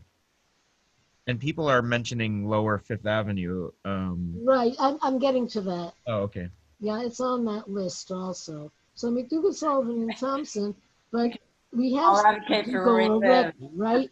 We've had to do, oh no, wait a minute. Have we? No, we said McDougal between 8th and Houston. So that's that. Now, what do you suggest for Sullivan and Thompson? Well, it would, if it encroaches, if Soho is out of the question, it would just be from West 4th Street until Houston. Wouldn't that be too much, Joe, to have 3 contiguous, three streets? Wouldn't that just be too much? I mean, they're all really small, narrow sidewalks. Carter maybe too can speak to it too, but they do get crowded on the weekends, and then they would all have access from LaGuardia and Houston and then 6th Avenue. You know, it's kind of like a little box where you're close to any point from one of those streets. So it would be close to Washington Square Park, and right? Yeah, it gets a lot of. I had asked Joe why we wouldn't consider streets like that, and it goes back to, you know, in our community, and this was sort of the approach was a little different that you guys had taken. When you walk out on certain streets like Sullivan and Thompson, the sidewalks just aren't wide enough, you know, to walk up and down. And we have so many streets like that, particularly in the western part of our community board. And I just, you know, I think that those are all streets we should be actively engaging with to say, hey, you guys can't even walk down your sidewalks, you know, safely. And so that's why I started off talking to Joe, because I said, you know, why are we've got LaGuardia that's so wide, but what about your street? You know, you come face to face with somebody and it's, you know, it's like the game of chicken. And, you know, what I've heard from a lot of elderly people who reached out to me is if one person doesn't have a mask on who's younger and the other person does, who goes out in the street, who doesn't. And, you know, it doesn't seem hard to put a couple of cones up at those streets and let the deliveries come through and just put the cones back. And that's just, you know, there's a lot of more streets we could have that easily fit into this. And that's, yeah, I've been asking you for a list. Well, that's why I'm a little concerned about, you know, that we're putting together just certain streets that are the connection points, but we've got our, you know, our neighborhood. We have to start someplace, and that's true. It's doing all these provisos with it. And you can certainly add some of your own, but sure would love your input on some of these other. Yeah, and I just support Joe and what he's saying. You know, he's getting a pretty big inflow of people on his street on a nice day, just sort of walking down. And that's, you know, I think that's a bit to what the mayor was alluding with, the streets around parks. How do you just ease it out a little bit? Yeah, so I think they'd be a great addition for all those reasons. Yeah, so definitely, I've written it down. And yes, we have our criteria, and I can certainly integrate them. And one of them was for the narrow sidewalks, which they fit completely. So onward, Elizabeth Street between Prince and Houston, again out. So that's that. Greenwich Street and, oh yeah, so what have we decided on that then? We've decided Greenwich Street, right? Yes. Yes. And Greenwich Street between where and where? From Horatio down to Canal. I think that's too far. Okay. Yeah, I think that going all the way down to Canal is a little bit too far. A lot of people take a right on Greenwich from Canal to get to the Far West Village. So maybe to Morton or to starting at Morton or starting at Leroy. Well, Morton, right, Janine? Because that's also all the traffic that you have for the trucks there. They're all turning on Canal and going up to drop off their 18-wheelers. Greenwich is a UPS unloading zone. So south of UPS, why don't you make it like south of Houston is off limits, anything north of Houston. Okay, so what's or even Clarkson would make a lot of sense, Dan. No, Clarkson is a thoroughfare. You can only, if you're going to come, when you come off the West Side Highway, or whether you're going north or south, it's the way to go east. You can't, very bad choice. So maybe then just to Barrow Street? You've got Barrow. Already got Barrow. I think Barrow's been identified as a very good block that doesn't have a lot of I'm just saying Greenwich Street from Horatio south to Barrow. To Barrow. Yeah, that makes sense. Is Barrow south of Morton? Because no, Barrow's north. One block north of Morton. Yeah. Yes, it's one block north. Oh, what we're saying is Greenwich Street from Barrow Street on the southern end. Yeah, to Horatio. North up to Horatio. Okay, I just want to ask Janine. Janine. Yes. So would there be an advantage to bringing it to Morton where the school is? I mean, well, there is no school now, sadly. Oh, right. But and by the time school reopens, I mean, the only reason to bring it to Morton is if you're going to the park, it's a one-way street on Morton leaving the park. If you were on, say, a bicycle and going and entering, it would be Barrow Street the other way. You can't ride on Morton. It's a Belgian block, so it's not a bicycle street. That's true. No, it's more to do with the walking. Okay, so yeah, your opinion is Barrow as well, Janine. Barrow's fine. I don't, and the school doesn't make an advantage because there is no school right now, and there won't be until so it's temporary, right? So okay, summer school. Aren't they talking about Broadway summer between school? Houston and Broome is out. Yes. So got it, and putting little X's on all these little places. A lot of Soho folks had recommended. Okay, what's next here? Oh, this is the guy that we talked about who asked to open up a lane or two of West Street for bicyclists so that there could be more room inside the Esplanade. I think we're addressing that with Greenwich. I think West Street's too complicated. Way too Right. complicated. It's a main artery too. You can't, and you know, I actually took some video I was going to share with you, but it's all backed up already. And the problem with West Street is that you're taking left turns like onto Clarkson. And it turns into essentially a 2-lane highway, and then you're going to turn into 1 lane. It's already backing up, even with no traffic. Sounds too complicated for sure. And just also, And just it's a so main everybody artery, knows, the rules. the state DOT has already marked West Street and Route 9A as no-go for the duration because they're going to be doing street work on it. Right, they are doing DOT had announced that. But they're going to have multiple lane closures from 59th down to Battery Place. That's oh, Bedford Street. We were talking about Bedford Street. But if we have Barrow again, do we need Bedford at that point? No, you don't need Bedford with Barrow. Yeah. I mean, Card, how do you feel about that? Bedford's a nice little street. You know, Discuss Bedford. it's got a couple of pretty active block associations on there, and it really cuts through a lot of communities. I think, you know, that's something, if we were going to suggest, we should go out and reach out to them and get their support as opposed to. Oh, I see what it was. It was Rich Cacapola. Somebody else has suggested Barrow. He has suggested it between Christopher and 7th. No? I say no. Okay. Yeah. Anybody else? I say no. Stick with Barrow to Washington Place. Okay. Out with Bedford.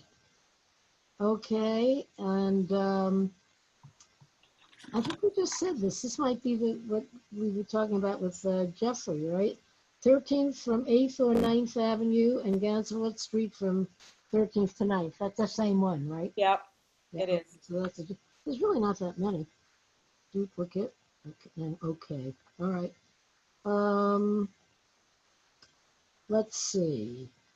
This is the same thing, Washington or Greenwich. We've already made our decision. And then Sean Sweeney had said, don't you think some village streets, say 5th Avenue, 8th, Greenwich, Hudson, Washington, would be better suited if indeed this plan goes through? Well, he also said that there were 2 people that lived on 5th Avenue. That's you and me, Janet. We were on pedestrianized street, except there's a bus there. And it's the same thing on 8th Street. So yeah. Kinda, you guys, I think we have a couple north-south recommendations, and we have 3 north-south recommendations and 1 east-west. I think that's a good start. Okay, so we have a nice little bunch, and I guess we know more or less what we want to say, and if you're all in agreement with the particular approach that says these are just, you know, the first round and open to more discussion, and give reasons for why they were chosen, and point out, of course, that they were submissions throughout the community, except so. And you're all agreeable to that particular approach, right? Yeah. Say aye. One of the things I'd raised with you is how can we work more quickly on this? And, you know, that's why the criteria, ratifying the criteria is important, so that people know which streets they can bring to us, so that we can, you know, if it's brought to us from the ground up, you know, how do we Porter, can you suggest additional criteria that we should have included on our original list? Yeah, No. What I was saying is that we should have that criteria and make sure that everything, so it's very clear, you know, what the board is supportive of discussing, because that, I think, will really move the conversation and saying start in a better place. Right, and saying something about being open to more suggestions and cooperation. Connecting parks, low traffic areas, I think we followed that pretty much in the streets we picked. Yeah. But we should outline it in the resolution. I agree with Carl. We should have it as a policy so we can put it on our website. You know, it's like, not as a policy, but as here's the boundary lines so that people can know what they can submit to us, and, you know, have a little bit more comfort with some of the groups about some of their more major arteries that wouldn't, you know, we just don't discuss those. Okay, so why don't we go through these? I mean, we know that the particular, the mayor, the law, whatever, is accepting bus routes, streets in immediate proximity to police stations, fire stations, or hospitals, those on through truck routes or major crosstown and arterial streets. Okay, so we're aware of that. Now, what we want is the criteria for the kind of streets we're choosing to be open. Now, I had a question about how heavily trafficked, but I guess more it's low traffic streets, correct, everybody? Yes. We don't want the heavily trafficked streets. Correct. Okay, so that's out. Okay, local use, local traffic, right? Just say, yeah, or something. Okay, or say no if you don't agree. All right, no, again, I have the same thing. How less or more vehicular traffic, so it's low traffic. Okay, narrow sidewalks is one of them, but not necessarily, right? Because there are some sidewalks we consider wide, which really don't allow for 6 feet separation. So most don't. Sorry? I said most don't. I think we can include that, but for example, somebody just said, you know, Bedford has one of the narrowest sidewalks in New York City, would be good to add some space, but we didn't include that. So again, this is not, I guess it's not an exhaustive list, it's something that we refer to. Okay, so because also the width of the sidewalk is not as important as its historical use. I mean, you know, the sidewalk can be wide at, you know, it's 8th Avenue around Port Authority, and it's never wide enough. So it gets kind of complicated. I mean, it's a complicated issue. Yeah, so but we do want to say now, how about saying narrow sidewalks or less sidewalk space or insufficient sidewalk space? Yeah, insufficient capacity, you know. Capacity or insufficient capacity. Right. Everybody agree? It's like the sidewalks on 5th Avenue are pretty good in our district. Right. Okay. Whereas University and the preference is for shared streets. Yes. Yes. And then describe it. Always. Yes. Okay. We also said less used streets, but I'm not so sure what that means. Somebody said that. I think what we said it earlier, we said low traffic streets. So that's the same, really. Okay. Yeah. All right. Temporary, obviously. Low vehicle traffic we want to distinguish because University has very high pedestrian traffic as we open up, but virtually no cars. Yeah, in that New York Times article, they said that traffic was down by 67%. So is it low vehicular traffic? Historically, yeah. Low vehicular traffic areas, yeah. Okay, low vehicular traffic areas. Temporary, and protected at the entrance. In other words, whatever sort of barrier we may use, for instance, Christine Berthay's group talked about orange cones and signage, and maybe spelling out signage as well, like miles per hour. I have it here, speed mills, 5 miles per hour, but special signage. I mean, one of the things would be no through traffic, the way Oakland has it, right? Yes. Yeah, okay, so no through traffic. And there was some other, I think people had suggested some other kind of signage. The speed limit, of course, whatever, the orange cone or other kind of barrier, right? Was there any other kind of signage anyone had mentioned? I know they've talked about having masks. Masks. Required. So one thing is that, you know, Governor Cuomo, as of last Friday, did issue an executive order indicating that everyone must wear a mask when they cannot maintain 6 feet. Correct, when there was a potential. And so I think for these quote unquote safe streets or open streets, there is a potential to be within 6 feet if you're crossing a street or for whatever reason. And so masks is not a bad thing to ask, to remind them to wear.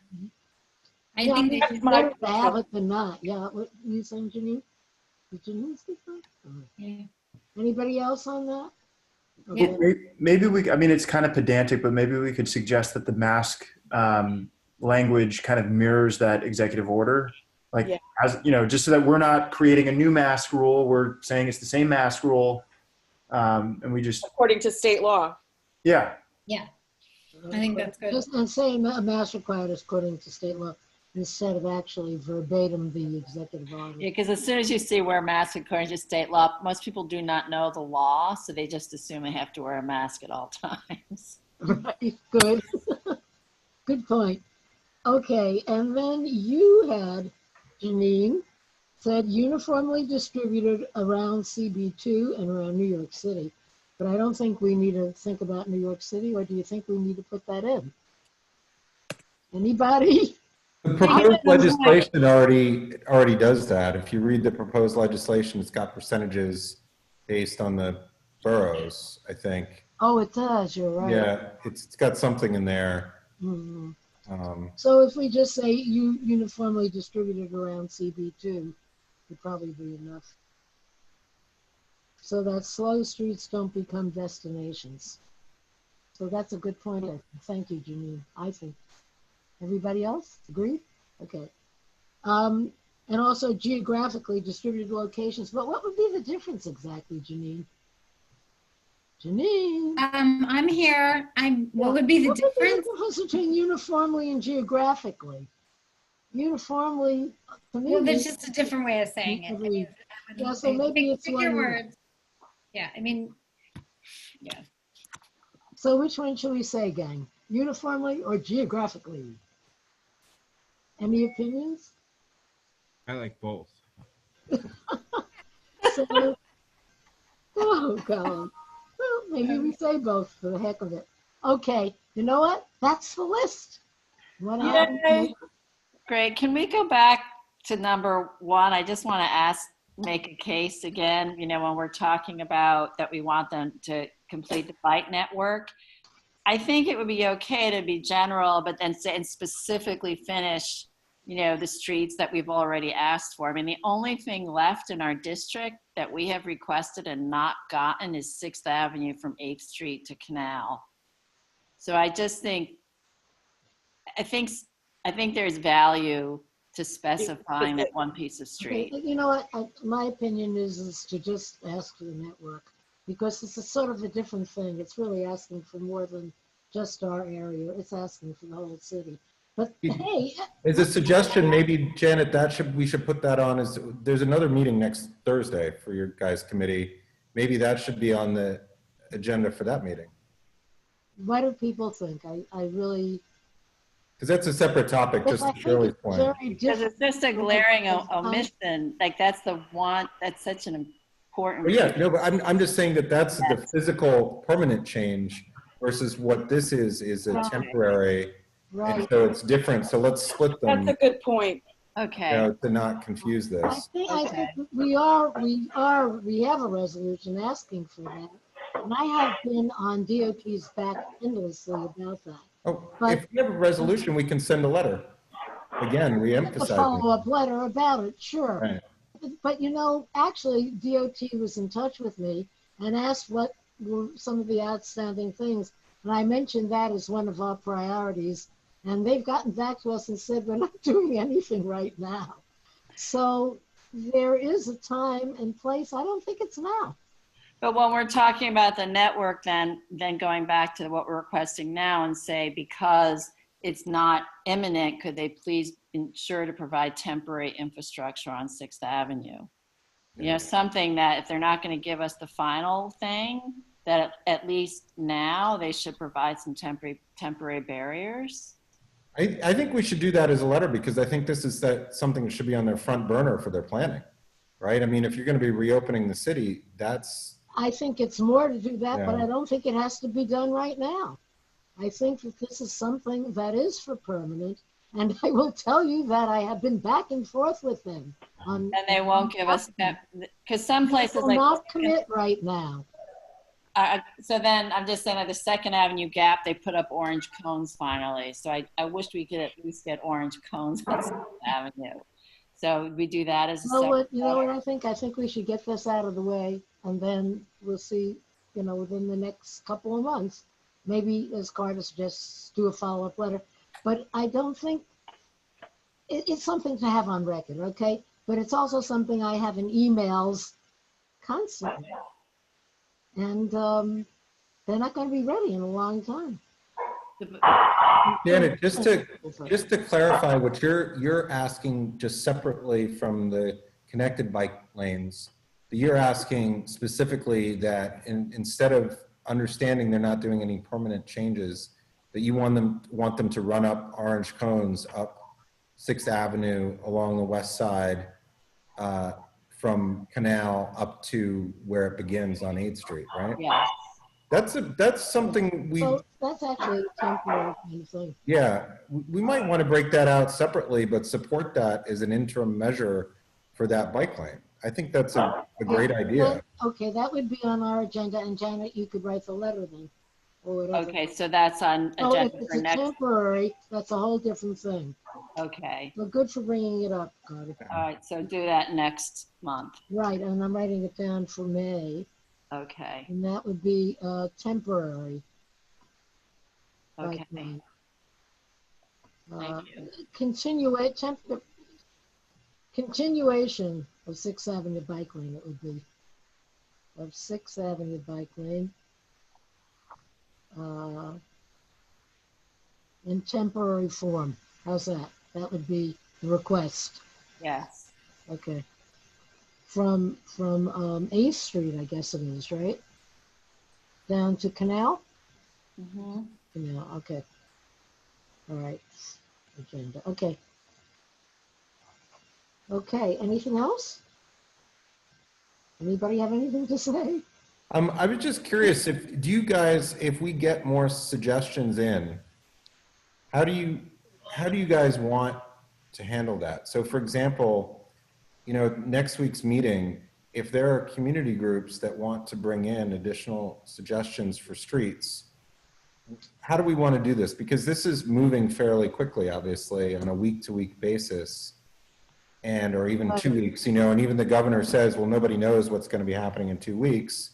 So how do we be nimble as a board in moving forward with these suggestions in a timely manner while it's relevant, and working outside of the monthly schedule that we have? Yeah, we wouldn't want it to go too long, obviously. To June, we want to try to get this input. You're right. So what do people think? I mean, we can have it as an agenda item, I guess. What do you think, John? We could make a call and say, we pass this resolution, and I mean, if we want to leave it open, say if there are any further ideas, they can present them next month. Right. I mean, which is basically, we were saying that in the resolution anyhow, that open to other suggestions. So do we want to put in our resolution to actually say another meeting will be held in May to address this? Anybody? Ritu, are you on mute? Sorry, Adam? I think Ritu is talking. Yeah, sorry. I was on mute. Shirley, I was going to say I'm a little wary of that. I'm sorry? No. I said I'm wary of that suggestion because when we write that, what if we don't have an opportunity to provide more input? So just put it on the agenda for next month. Just say that, this is what we've come up with in the first round, that folks are welcome to provide additional recommendations. We don't know the timing of when we'll be able to consider those. Guys, they haven't even asked us yet officially for the recommendations. We've actually are doing this ahead. Nobody has actually come and asked us, so we will have more time to add more in. Oh, well then in that case, yes, then go ahead. Well, I think that we're going to say anyhow, this is what we've come up with. I would hate I don't to think do we this have to all say in over the again. resolution that people should submit in May. I don't think it's a necessity. I think, didn't you say, Carter, maybe to send out a little notice, again, to solicit more input? Yeah. Well, I mean, one of my concerns here is that we have a weakness in that we haven't suggested enough. And I mean, it's a very valid criticism that, you know, why are you picking my street?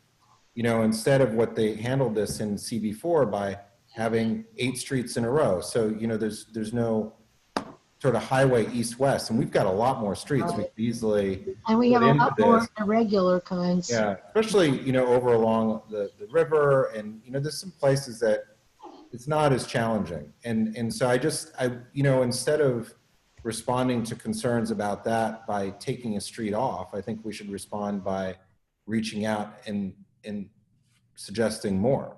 And that's really what we heard from Sean and the Soho Alliance, is they felt it was just their neighborhood that was being considered. But if we, you know, suggest more, you know. Okay. Yeah, well, I mean, that's what he was saying. And so if we, you know, can get some support for more, we want to keep that open as a response to those types of concerns. Yeah, well, I mean, all we have to do in a resolution is simply say that this is the first round and that we expect that there will be other submissions which we will be reaching out to or something like that. But we don't have to in the resolution solicit it. That would be a notice of the sort. Yeah, I guess I'm just trying to plan for next month and the month after that. How do we be nimble and move to get suggestions in an official capacity? And that's all. I mean, I want to be able to support blocks and groups if they want their streets included. And, you know, how do we do that? And this is, you know, the originating committee. So it's like we want, that's why I'm asking you guys, because let's say there's somebody comes to our executive committee in 3 weeks and says, hey, we really want these 3 other streets. You know, how do we handle that because of the monthly cycle? And I'm asking for you guys to help out with that so that, you know, we are open with the board and, you know, and your guys' input is. Well, we know one thing. We know that when we sent out a notice, we did get a response, but we didn't get a response from everybody. And so it's difficult, I think. We can always send another notice, but that doesn't guarantee that we're going to get that geographic distribution that we're aiming for. I mean, there may be things like, for instance, Janet, I suppose you could talk to the bid executive directors again. I mean, the ones say like, we couldn't get Corey Kunz in to talk, something went wrong there. But maybe to ask them, or I can email Ellen certainly.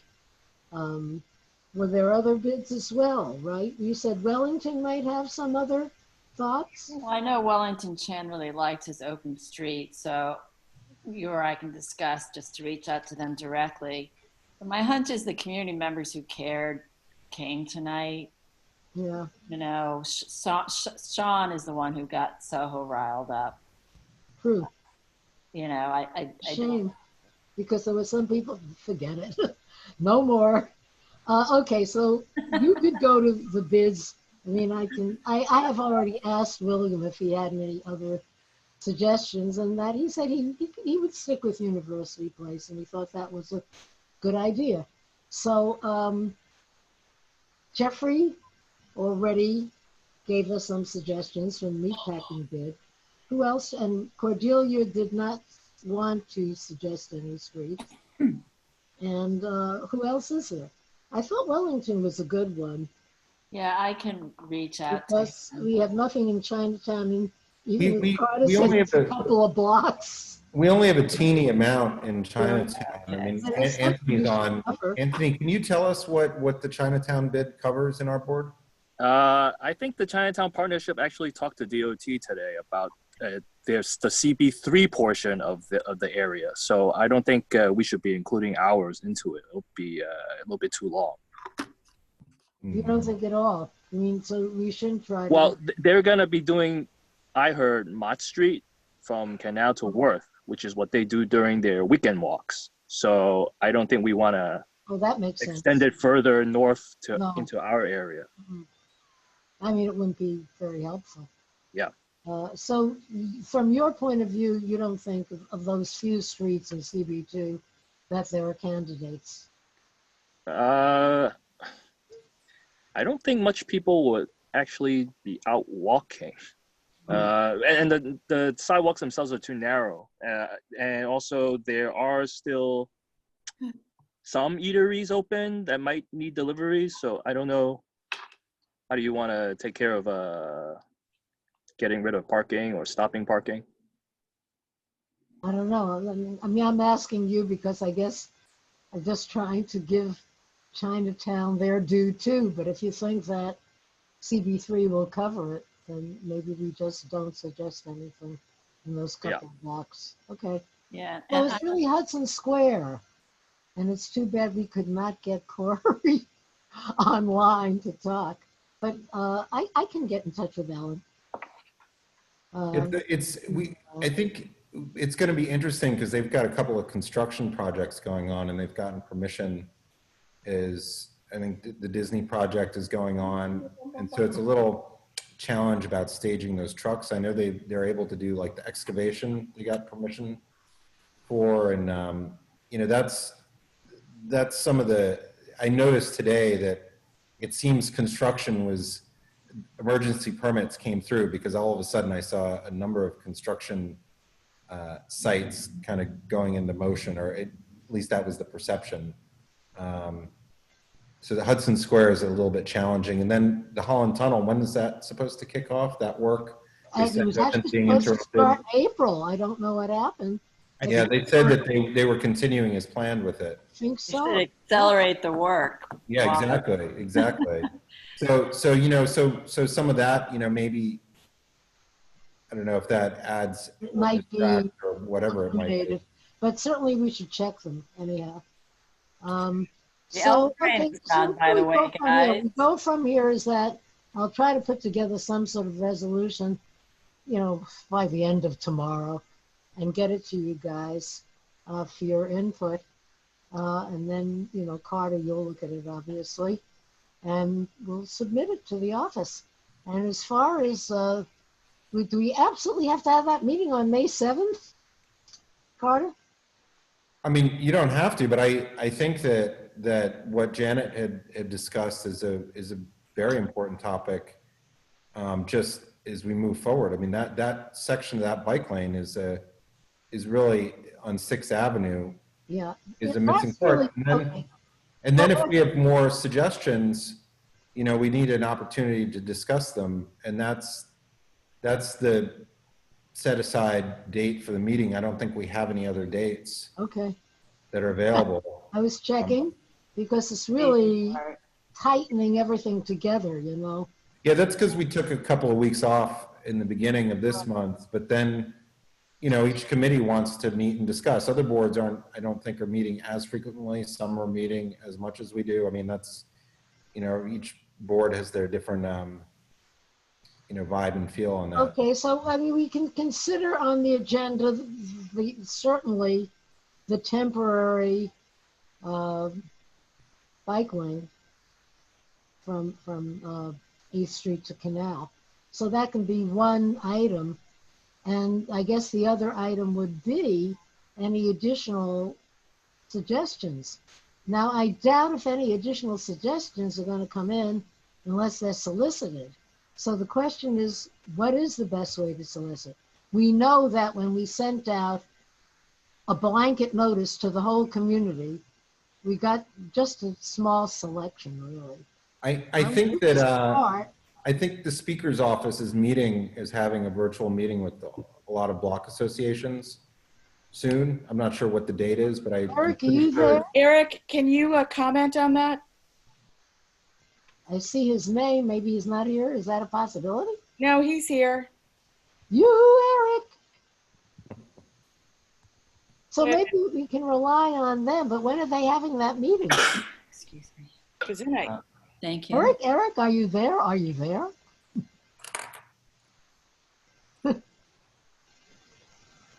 Maybe I've got something. Oh, I saw it flashing a little. You, Eric. Hold on a second. Okay.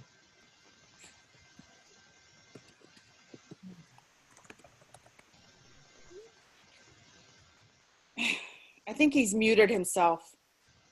Oh, Lord. He may have walked away, you know, and then, because otherwise, when you see us beckoning him. Can you hear me? Yes, we Oh, can hear now we Okay. hear you. Okay. I'm going to unmute myself. Oh. Have you heard what we were saying? I could get used to this. Can you repeat the question, please? Okay, Carter, do you want to repeat? Oh yeah, so Eric, I had just mentioned that I thought that you guys might be meeting with some block associations, and Shirley was discussing how we could solicit some more input, and you know, Yeah, I getting think to we the could block talk about associations. this. Sure. I mean, really, the best input is having individual conversations with block associations, so folks don't have to hear.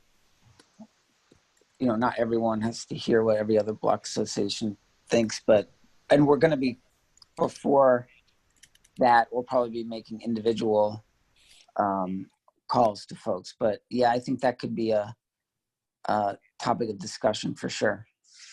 Okay, our next meeting is scheduled for May 7th. Is there any possibility that you'd be getting input by then? That's a week away. Yes. Okay. That's a week away already? Oh my gosh. Isn't that awful? Well, almost a week away. Yeah. Well, what's today? Monday. Week from Thursday. Next Monday. Thursday. We'll be partying in the streets soon. Yeah. It'll all be over. Yeah, for sure. Before then, yep. Okay, so we'll keep in touch. Yeah. So I can get information on input before then. Okay. So maybe we can have as the other item on our agenda, more input and suggestions on preferences for open streets or something like that. How's that, everybody? That sounds good. Okay. And then we can have a link to it to our criteria, you know, that we've discussed. Oh, okay. So people can review. So maybe if we put together a one-pager that people can just refer to understand, you know, what we're. Right. We have that. So I've got the page and now I've got the things to combine. So that would be okay. We could also have on it, just as a an intro to the criteria. I had it here, which was the exception of the bus route, streets in immediate proximity to police stations, fire stations, et cetera, et cetera, et cetera. So I can have that in there too, which it is understood that these types of streets would be accepted. Okay? And the only other, I mean, I don't think we should be talking about, well, yeah, I mean, look, there's a whole description of these shared streets, which are, you know, to provide adequate space for people to move in the outdoors while maintaining the necessary physical distance, providing a flexible design that allows ambulances and other emergency vehicles, sanitary, delivery, local, and the like to pass as needed. I mean, we could put in that too. Any feelings about that? Or just those several short terms? I think short terms. Just the short term, okay. Yeah, because you know what? This is going to be a preliminary. We don't have to like create the wheel on this round if we're going to have a second resolution after the 7th. You might want to explain what the shared streets are. That was something that I think brings a lot of confusion because people think their neighborhood's kind of locked down when that's just not the case, you know, and give some kind of indication to people because I think that people, you know, might come around a little bit more if they understand. Maybe right. Well, I think that we would have it in the resolution. Where else are you suggesting? No. What I'm saying is that sort of when we were giving the idea to other people, if they want to give us more ideas, you know, the resolution is targeted to the city versus if we have like a one-pager thing that's targeted to people who want to participate, you know, so it's, but I want to make sure that that language that everybody had a chance to sort of make, you know, say okay and agree to that, so we don't waste our time, you know, discussing this all over again and instead weighing the merits. I mean, so where would you put that description of shared streets? Where would you? That would be on the same sort of that separate page as far as what it is. What is a shared street? That was something that was asked a number of times in the chat. Right. So with you describe it with the criteria. Yeah. Okay. Yeah. Well, I mean, this one sort of says it because it says providing a flexible design that allows all these other vehicles to enter. Yeah. We would just need to make it clear. I think it was actually a width that you allow for passage of vehicles. Mm-hmm. And it might have been, well, let's see, what's the width of the narrow street? Around what, 30 feet? 28 feet is really little. So I think it was 18 feet, I'm almost sure. Does that sound familiar to everybody? Anybody? But I think it would be something to say, right? And it's past 10 o'clock. Yeah, I guess, I don't know if jumping into that is so important because, you know, we have every exception there is in our board on the streets and roads, you know, because of the old it's true. grid. So okay, we don't have to preemptive be not with it exactly, probably. but just simply describe what a shared street is, which is really, it's partially open. That's what a shared street is. It's partially open. And then it allows the passage of all these kinds of necessary vehicles to the local community. I'll play around with it. Shall we say good night? Yes. Thank you, Shirley. Okay. Thank you. Thank you, and thank you, Shirley. you too, and where are Thank you, you Joe? for your patience. For the technical assistance. Excellent. Okay. Phew. We'll all sleep well. See you all soon. I'm leaving. Bye. Bye-bye. Good night. Good night, Adam.